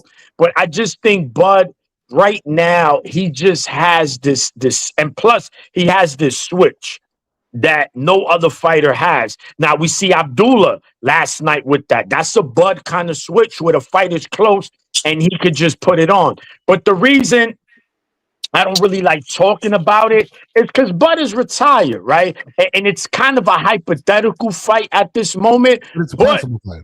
Yeah, but it is possible. Like I said, if Boots could get another major win against a major name, trust me, Turkey's gonna knock on Bud's door and say, "Hey, my friend, how about 25 million?" You don't think he's already doing it now? Listen, I'm gonna tell you this right now. If Bud didn't think that Boots could bring it to him, he wouldn't be saying the shit that he be saying. You don't even gotta mention Boots. You didn't have to go online and take a little dig at Boots. You know, and again, I believe Bud is the most complete fighter, probably of this era, right? I believe arguably, believe Bud keeps himself in shape. I believe Bud is who every boxer should, in terms of keeping himself in shape, keeping himself in the gym, carrying himself, financially, everything. I think he is the prime example. But if he didn't believe in his heart that Boots was the one that could possibly beat him, right, he wouldn't be talking about him. You don't mention people for no reason. And he knows. No, I mean, he's not talking about him. Everyone else is. He had stuff to say. What are we talking about? No, he said, I'm going to keep my thoughts to myself, my comments to myself, something of that sort. He said. So you tell me that Terrence Crawford gets Boots in that third round predicament that Zayas had him in. He doesn't close the show. Oh no, absolutely. But you're gonna tell me that if Xander Zayas is a better fighter, if Xander Zayas is a better fighter, more seasoned, he sits Boots down or beats the flames out of him for the rest of that round. Which is it's blood in his mouth. You know what I'm saying? That's like saying, that's like saying, what's the guy that gave Boots Bud the stanky leg? What's his name? Gamboa. Gamboa. If Boots catches him like Gamboa caught him, you don't think the fight's over? I've seen Crawford catch the stinky leg. I've seen him come back. I've seen him come back and knock the nigga out as well. I've seen Crawford hit the floor. Mean Machine dropped him. Mean Machine dropped him. I don't care what nobody say. No, and Terrence Crawford and Mean Machine could punch. Yeah. And Mean Machine could punch. And Terrence Crawford got off that canvas and started beating the shit out that dude. Yeah. I think what people underestimate, like what's my man the carrier. He mentioned that Bud relies on reflexes somewhat, but the thing is, Bud, you have boxers, you have boxer punchers, you have fighters, right? I think Bud is all of them in one. He's all of them in one. And someone like Boots, Bud is going to rock your shit. And Bud is pound for pound, arguably the #1 finisher in all of boxing, along with Bam Rodriguez, along with Benavidez, along with Inoue. Those four. That Makata, bro. He got that Makata. He got that Makata. And if these fighters I just mentioned have you hurt, they're gonna finish you. I've never seen none of those fighters I just mentioned hurt a fighter and not finish them. So I'm telling you now, if that fight happens, right? I obviously, and remember, you said it, Norbs. Bud is a disciplined fighter. He's not in the club drinking, popping bottles. No, he's taking care of his body. So you know what? He could come back in another year or two. Oh, he's 41, 40, but he's going to be the best in shape 40-year-old you ever saw. Absolutely. And the Ninja was fighting once a year for like the past and last 4 or 5 fights of his career. So he's fresh. He's fresh. They don't understand. I'm telling you. No, this is what I'm saying. That he could. You're this right. time, No. I honestly believe that Bud is just chilling right now. He's taking time off. He's enjoying his money. He's enjoying his family. There is some baby mother issues and all of that shit. So that's my thing right now. I think he's just clearing up his financials so these chicks don't take his money. You know what I'm saying? Whatever legal issues he has with the ladies and with his kid, whatever the fuck that is, I think that's what he's clearing up. before he makes his return, because when he makes his return, it's 100 M's, bro. I promise you. If he makes his return, Yeah. the only way he's gonna see 100 M's is if he sees Boots Ennis. Nobody else. Correct. And Boots, if Boots is still that dude. If Boots continues to be that dude. But if Canelo wants his rematch, bro. Canelo wants his rematch. Regardless if we want to see it. No. It don't matter if we want to see it or don't. Canelo wants his rematch. No, I understand what you're saying, but that shit will be another domination. First of all, if they were in the same if they were in the same division, naturally he stops Canelo that night. He was fucking, yo.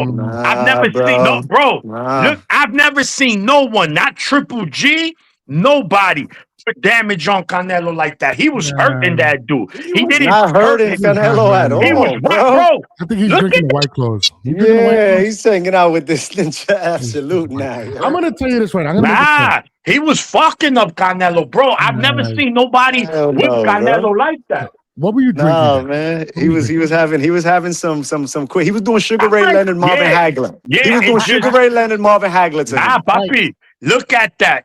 Flurries, bing bang boom, and Canelo was tight.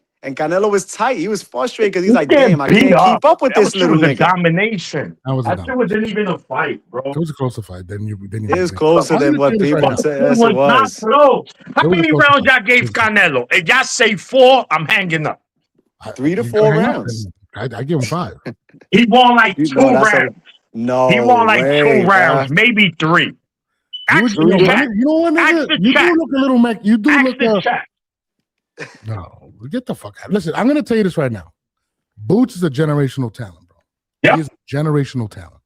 Yeah, Boots is going to make Bud fight. That will be the bloodiest we see Bud in a fight in his history of Bud's career. But I'm not saying Bud will lose nor win the fight, but he understands in order for him to take that fight, it's going to be $100 million fight. And that right there will be the end of his career. Like whether win or lose. I'm not saying he's going to lose. Shout out to my guy, Bud. Shout out to Bo Mac. What I'm saying is this will be his biggest, most difficult fight of his career. This is a generational talent walking into his prime today. Speed, power, everything you need. And that's the only fight that we all want to see. Nobody wants to see Bud fight anybody else but Boots Ennis. That's all I'm going to say. All right, moving on. I would love to see him come back and beat Virgil and Boots. And then the first 6 rounds was swing rounds. Oh, my goodness. I don't know what dude was saying. Dude, what were you drinking that night, bro? He dominated Canelo, bro. Bro, it was just a masterclass. You got watch it again. You need to watch it. Watch it again. Watch it again. I did. Watching that shit. I watch, bro. Every fight I watch, especially make big fights like that, I watch them 2 to 3 times, right? Because fight night, the adrenaline is running. Sometimes we might oversee something. So the next day we calm, we tranquilo, we know the outcome. You're like, oh shit, I didn't see that hook. Papa, what Crawford did to him, I felt bad for Canelo. Oh, really? Man. I felt bad for him. Crawford was just winning. I said the first minute of the rounds. He would come through and win the first minute of the round. Canelo was landing his body shots. It wasn't getting respect from the crowd. It wasn't getting respect from the judges because we were watching Bud put hands on him. You feel me? But he never hurt him, not once. You know? Come on, man. He did, bro. It was and then he would be around, and then he would jog around the ring. He would bounce around the ring and bounce around the ring and bounce around the ring and bounce around the ring for 2 minutes, bro. And Canelo couldn't cut it off on him. When Canelo got caught reaching, Bud would tag him. When Canelo would swing, Bud would swing. You have to fight Canelo. He put that jab in his face all day with ease. He did not do anything. Same way you was putting those White Claws in your mouth. Get out of here. Man. He did. Listen, Norbs, we know Canelo's your ex-boyfriend. Listen, absolutely. We don't care. I still love that man. He fucking fucked up Canelo. End of story. Norbs Alvarez. Why would be a female in the relationship? It's crazy. Hold on. Let's go on to something else. I know you guys don't want to talk about gossip and stuff like that. But I have to bring this up because I like Adrien Broner. I really do like Adrien Broner. Right? So recently, Adrien Broner Dean the Great. I don't know if you guys have been watching those things. I watch them because I predicted that this guy would make a lot of money if he would do like his own reality show type of thing, right? And he's doing it. So recently he announced that he was a millionaire now because of streaming. And he's back up in the M's? He's back up in the M's. Yeah, facts. He's back up in the M's. And what happened now? You need to lose my fucking train of thought. And recently, now they're talking about ending their relationship because of the what he's doing financially. Apparently, he went and bought a $100,000 chain, $75,000 to be exact. And Dean the Great is like, bro, like, what's wrong with you and whatnot? What do you think about Adrien Broner finally get back on his feet and spending $75,000 on a chain and shitting on his homeboy? That ain't nothing new. That's Adrien Broner. You know, that's Adrien Broner. Adrian's always going to be Adrien. At this point, there's no change in Adrien. You know what I'm saying? Yeah. Especially the fact that now you making millions again for people watching you get drunk. And him and Dean the Great break up every week, bro. This is a fucking cinema, bro. Yeah. This is my thing, bro. Adrien Broner's he's had a lot of these moments where he's kind of broke down and that how people turn his back on him. And when he had money, now they're not around, and now he's back. And my thing is I like Adrien more. I feel like I thought he got humbled, and I think that's the thing that I don't like about the situation. And to turn around and buy $100,000 chain, that's not about you. When somebody buys something like that, that's for people to look at you and be like, he's back. And to me, it's like, bro, you get the money, don't let nobody know. Fuck everyone. That's what got you in this situation. Jamel Herring told a story. Sure. He said that they were in training camp together, right? Yeah. Well, what fight? I think they won the same card together. And Adrien Broner spent $250,000 on hotels for the weekend for him and his people. Yeah, I remember. I was on the show that day. What the fuck is wrong with you, bro?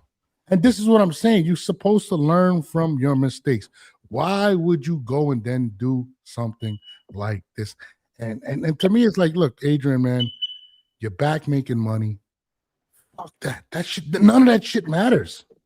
None of that shit matters, bro. And to me, I feel like he's going to fall down the same rabbit hole because you're not changing the behavior that got you to that point. What do you guys think? Hold on. Somebody in the chat said that's why we won't never get reparations. that's $35,000 chain is crazy, bro. Yeah, that's look, man. This is what I would say regarding Adrien Broner. He had the anatomy of a super mega star. He had everything. He had the charisma.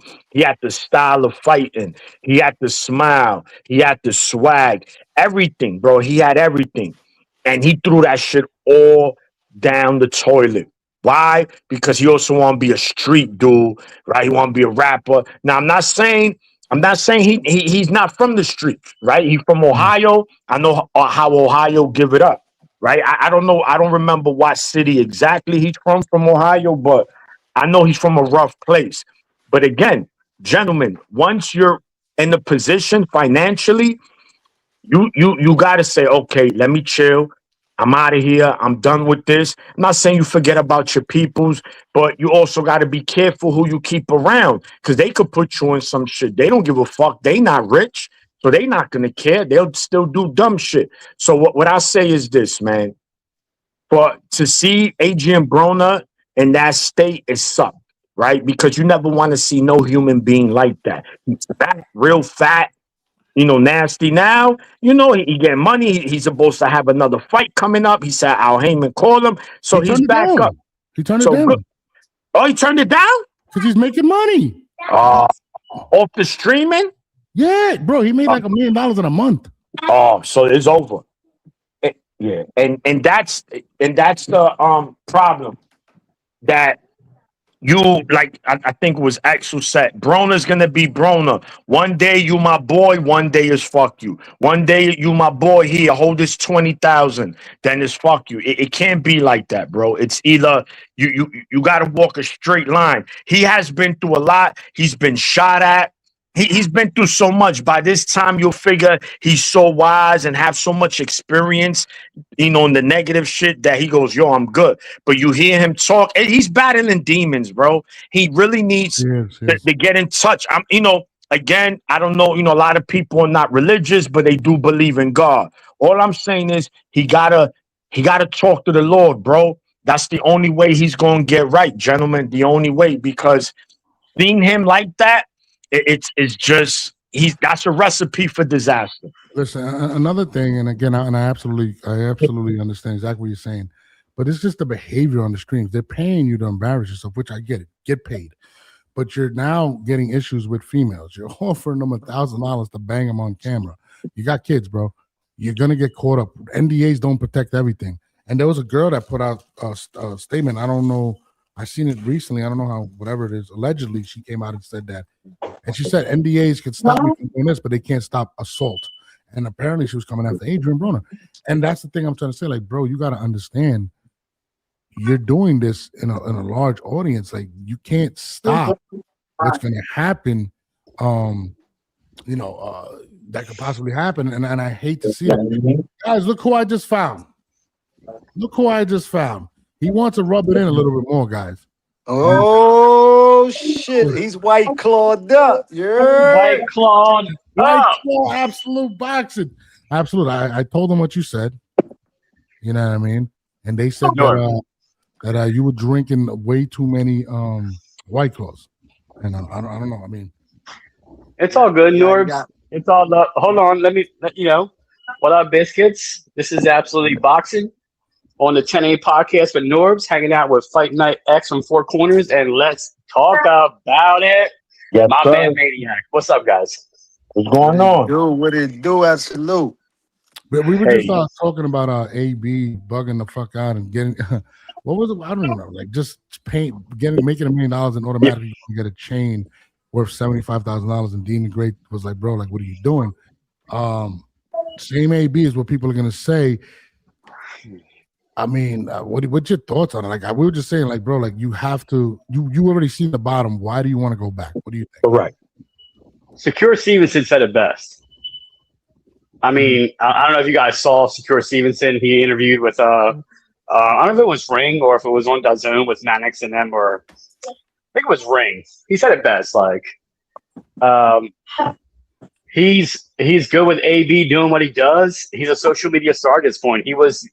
AB of our generation is the most entertaining fighter inside and outside of the ring. Well, it becomes inside because it was entertainment from the outside of the ring.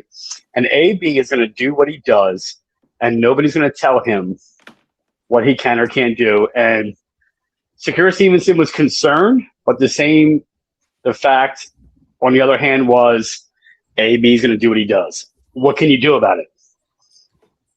I mean, my thing is like this, bro. Laugh. That's what we can do is laugh. Yeah, but I mean, people are laughing at him when he was broke. I mean, and you listen, you're a couple moves away from going back to that, bro. Like you're ruining your relationship with Dean. I mean, you got to give Dean credit at the end of the day. Dean, bro, he's hilarious whether he's rich. He's hilarious when he's broke. Yeah, he's the same guy. That's Adrien Broner. He's gonna do what he do, and now that he has money again. You really can't tell him nothing, dog. You know, when a ninja and don't you see? Look, I'm gonna give you an example. I don't know. I'm pretty sure. Absolute. I don't know. Norbs, you familiar with Robert Easton Jr.? Of course. Okay. Yeah. So that was he fought under the PBC banner. Real close friends with Adrien Broner. He got shot. He got robbed. He was saying the story. You know, on that, which ended up ending his career, unfortunately. Him getting shot that day, he got robbed, and look what he's doing. He left the bullshit alone. He's opening up a boxing gym, and he's doing well for himself, right? He understood. Listen, all right, this is my fate. I can't box. Let me be smart. You would think someone like Adrien Broner, because you're going to see who's the leeches too, right? Once you got money, everybody's your man. Oh, it's my man, that's my man. Once you don't got money, you're like, yo, what's up? Everybody was calling me, 40 people calling me a day. Ain't nobody calling me. So you understand now. I got to do things differently, and I think like someone said, AB is a lost soul, bro. He needs to seriously, spiritually, he needs to get his spiritual side together. His demons he's fighting is something. A dark cloud on him, and unless he fixed that, bro, he's gonna always be in the position he is. Unfortunately, you don't want to see him like that, but that's his fate right now. Look, hold on, Norbs, real quick, Maniac. To your point, and you're right. To your point, Robert Easter Jr., the best thing that ever happened to Robert Easter Jr. is losing to Mikey Garcia. That was the best thing that happened in his career because it goes to your point. Now, when you look at AB, you have two scenarios, and the scenarios are who's calling you when you're losing, as opposed to who's calling you when you're winning. And the problem with AB is that he still has people calling him when he's losing, and that is what fuels AB to continue to be what AB does. AB needs to hit rock bottom in order to change his ways. And that's between AB and God. Whatever God you choose, right? I'm washed in the blood of my Creator, Lord, and Savior. Whatever God you choose to serve, that's between AB and the God he serves. Yeah. And it won't get there until people stop calling him when he's losing, because we all call him when he's losing because we clown him and we laugh at him when he's losing. And the same thing is that we laugh at him along with him when he's winning. So we'll see what happens come down the line. My prayers out to AB, man. I hope he gets it right. Yes. And just understands what's going on. Man, we've been rocking. There's about 1,200 people in here, so that's dope. Hey, everybody's tuned in. Speaking of individuals that may be lost or we don't know what's going on, Gervonta Davis has been going back and forth with Devin Haney. Allegedly sent a 70-30 offer to Devin Haney. Then the Haney's responded with $15 million. Guaranteed with Gervonta is going back and forth with everybody, but he ain't getting in the motherfucking ring, bro. Exactly he not gonna. We know Tank ain't going to no fucking 147. Let's stop the bullshit. And Haney's not coming down to no 140 and definitely no 135. So that fight, let's stop the bullshit. That's not happening. They said the agreement would be Tank sent the offer over. This is what it said. Tank sent the offer, and it would be at 144. He said him and Al Heyman sent an offer, and the catch weight would be 144. That's what was reported. He said he'll go to 144 for Shakur. Why wouldn't he do it for Tank? Why wouldn't he do it? Yeah, why wouldn't he do it for Tank, which is even more lucrative fight? Devin responded and said, "You don't call the shots. Your clout is down." And basically, you're not as popular as you once were. And you've shitted on everybody in the industry. Is there any truth behind it? Do you believe that Gervonta Davis' stock is down? It is. Really? It is until he decides to sign a fight. And he has to sign a big fight. He cannot come back for a mediocre fight and expect $15 million, $20 million. Yeah. He has to fight Devin. He has to fight Shakur. He has to fight Theo. You know what I'm saying? And his stock goes back up because it's the fights we've been wanting. But nobody. I mean, Kid Austin is a good fight. It's a good comeback fight, but no, you're not getting no money in it, right? Yep, you're right. You're not getting all that paper. You're not getting all that paper. I'll tell you this right now, man. There's so much going around saying that Tank is going through legal issues, this and that. He's probably not going to fight to 2027. I don't know what the fuck Tank is doing right now. I'll tell you the best fight. Now, it's not fan friendly. Like, we don't want to see it, but the best fight for Tank Davis to fight for making money, because that's what Tank Davis does. He brings the crowds in and he gets the money, he gets the views, is flying to Australia and fighting Liam Perro. Nobody's gonna pay for that. Nobody's paying for that. Look, Australia will pay for that. Yeah. That's the thing. Australia will pay big money for Tank to fight Liam Perro. It's a low risk fight for Tank. It's a landscape. Okay. Stevenson, Haney, even Richardson, Hitchens, which doesn't have a belt at this point, but like the whole landscape. In order to so that's what Tank does, right? So Tank puts on the fights to make the money, to draw the crowds, to draw everything. Fly to Australia, fight Liam Perro for his 147 belt. Fight Liam Perro for his 147 IBF belt that he just took off. Crocker. That fight would generate tens of millions of pay-per-view, and it would have the whole Australia invested. He would make I'm telling you, if Tank wants to make the money, because that's what Tank wants to do, that's the best option for him at this point. You don't think Devin would be a bigger fight? Devin is a bigger fight, but if he's not going to fight Devin, Shakur, I think, is the biggest. They were even weren't they trying to fight Manny Pacquiao at one point? It's risk versus reward. So risk versus reward, and that's Tank's MO. Risk versus reward. The risk would be lower flying to Australia. The reward would be higher to fight Liam Perro. He would probably lose against Haney. Probably lose against Haney at 147 in America. He'd get a payday, but he would lose, and that would diminish his whole stock. You know what's crazy? For some strange reason, I don't think he loses to Haney. I think he loses to Shakur. I don't think he loses to Haney. I would love Tank. I would love to watch Tank knock Haney out, but go ahead. I'm a Haney hater. I'm a Haney hater. I think Tank is great for the sport. When Tank is in boxing, the sport is better. Just for America, at least. Hold on, real quick. Aircraft carrier, Inoue is way too small. Way too small. Way too small to come up and fight. Yeah, Monster's not coming up to fight Tank. He's way too small. And Monster is a pound for pound great on his own. He doesn't need Tank at all. But thank you. Man, I don't know. I mean, I would love to see Tank come back. To be honest, will he come back this year? I can't wait for Tank to return. I mean, do you think? So why? Why? Because Tank is good for boxing. Yeah, he is. You know what? And Tank should have it.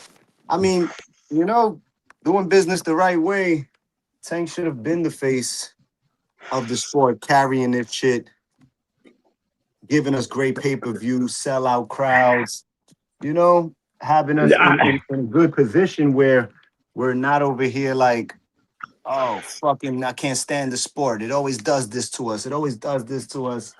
Like Tank Tank had it. He had it, and he still can have it. But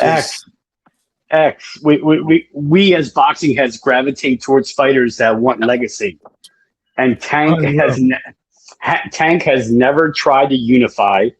Tank only takes fights that give that big knockout, that potential knockout for a crowd pleaser, and I'm fine with him being pleasing to the casual crowd because he wants casuals.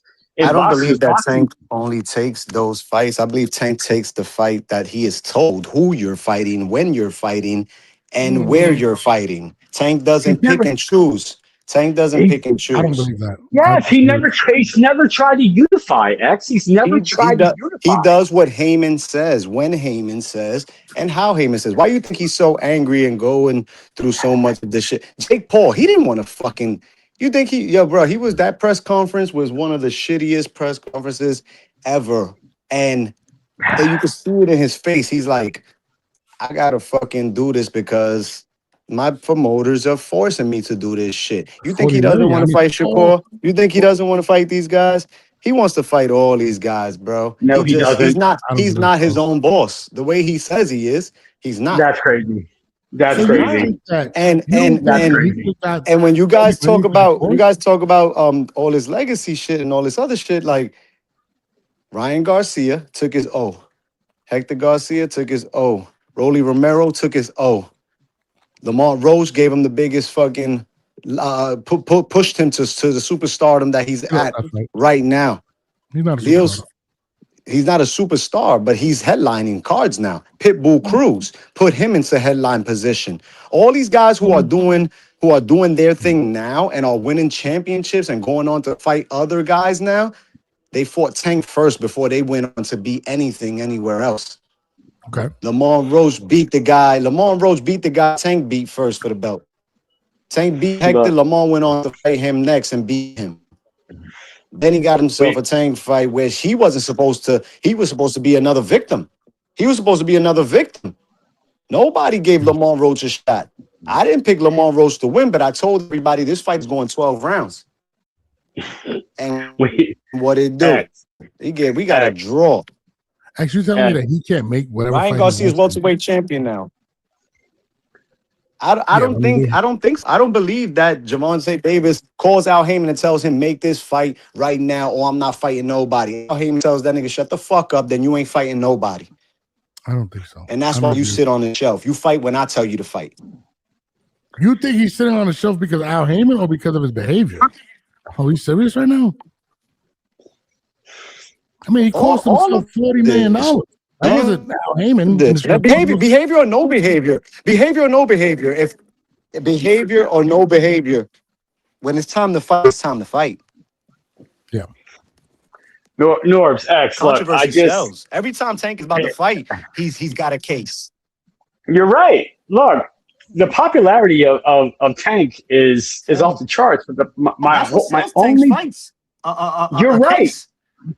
You're right. I when Tank headlines a show, like everybody's in, not from the casual to the boxing head. Everyone's in. I get it. What boggles my brain about Tank is that he has never, ever once tried to unify. X.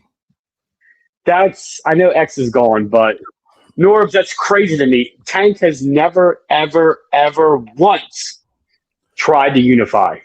That is mind-boggling to me as a champion. Every single champion has had aspirations, even though they lost the belt beforehand.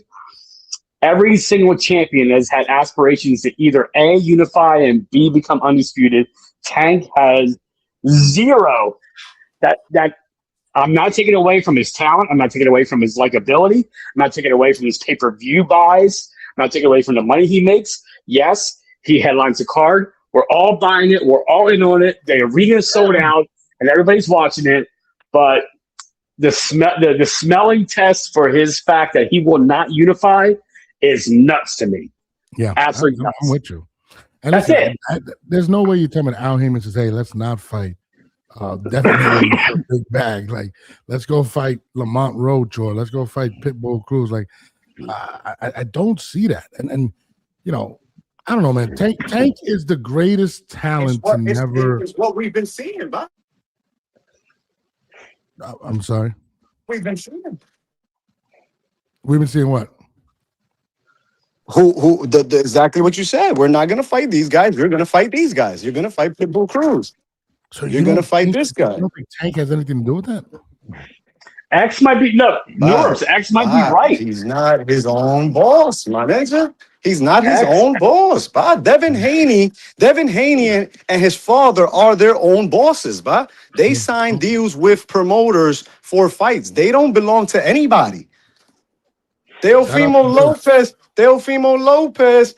force his I want Loma. I'm on the same fucking promotional label. Why can't I get Loma? I want Loma. Go win a championship. Win the championship. I want Loma. I want Josh Taylor. These guys are on my promotion. There is no other elite fighters at PBC of those guys that we want to see him fight. Shakur was at top rank for years. Why he didn't get the Loma fight? Why he didn't get the Loma? That's not what Bob Arum wanted, and that's not what Bob Arum gave him. Point blank, period. You fight who I tell you to fight. So guess what? Shakur said, I'm out of here. You're not going to get me Loma. You couldn't keep Haney around for me. You got me fighting Edwin De Los Santos, nigga. To your point, X. Artem Hervokic and all those bozos that Shakur fought over at top rank. Because that's what they could get him. That's what they got him. They couldn't. They wouldn't. Come on, Loma. He was supposed to fucking fight Loma years ago. To your point. Loma, That's why Loma's they fighting left. To your point. Cambosis though. Loma's fighting Cambosis though. You know what I'm saying? Like, yeah, I get it.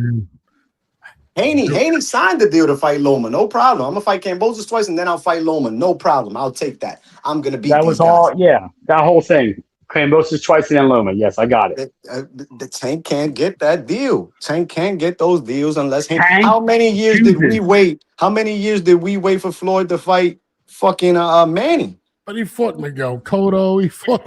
He fought big names, bro. He did. But how many years did it take us to get the fight that we wanted? Because while he was fighting Vic Ortiz and Guerrero and Canelo, and it's like, okay, great, awesome. We want Manny though. We don't give a fuck about none of those guys. We want the Manny fight. It took how long? Your point. But that's to your point. And you telling me that Floyd didn't want it and Manny didn't want it? But no, their promoters were money hungry dudes. X. That's to your point. That's to your point. Tank chooses to stay with Al Heyman and chooses to be told what to do. No, I mean, listen. Who knows what his contract is? I don't know what his contract is. You don't know what his contract every fighter, is. Right? So you don't know if he signed his life away when he first got on the deal over there. Like, but he chooses to stay there. Look what he says. Look what he says every day on the gram. I fucking signed with a bunch of snakes. He's shitting on Floyd. He's like, oh, I thought signing with Heyman was any better. Oh, that shit ain't going any better for me. Right? He's saying it. I don't even know what we're talking about anymore, to be honest with you. Yeah.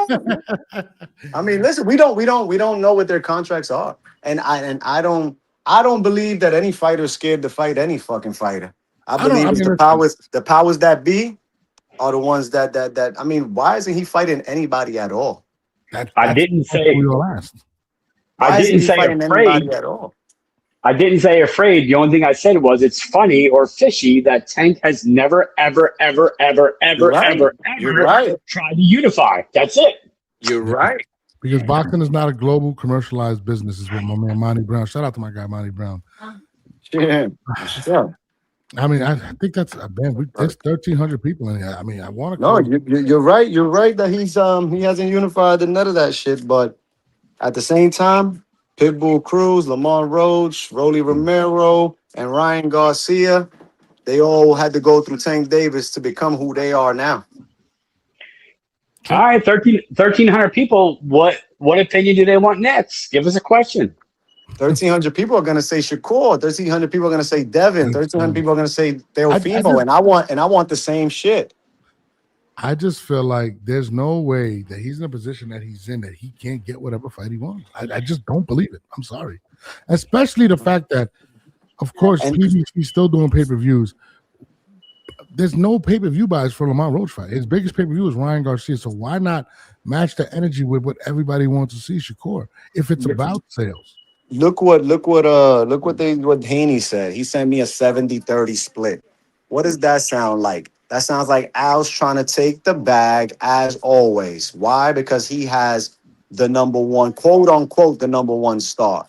How are you gonna send Devin Haney a 70-30? Like, how could you do that? You know what I'm saying? You can't do that. You got to give him a 60-40 at least. We know that you deserve the bigger bank, Tank, because the Tank is the real draw. He puts the asses in seats. He's the one that's going to sell the fight. Let's be honest. Yeah, but you can't tell that man 70-30. And who sends that offer? Tank don't send that offer. Heyman sends that offer. You could this called negotiating, bro. 70-30. You're not going to start at 60-40, especially when you're Tank Davis. You need the fight. You're probably even at 70-30. You probably make more money than you've ever made fighting Tank. You know what I'm saying? Like, it's too much damn money in there to settle for that.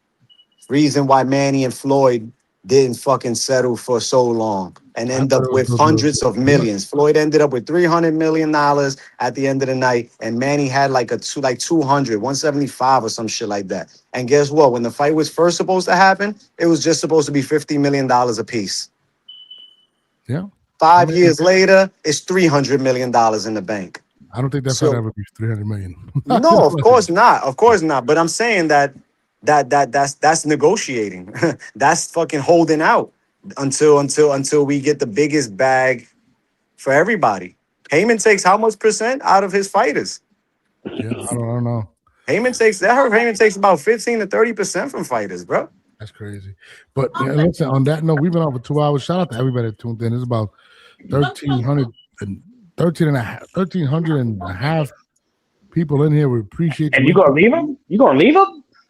I mean, this guy wants to watch the World Cup. Look, he's dressed up. He got his Papi shampoo haircut. He's good to go, bro. Yo, I do gotta go though. I do gotta go. That is a fact. You know what?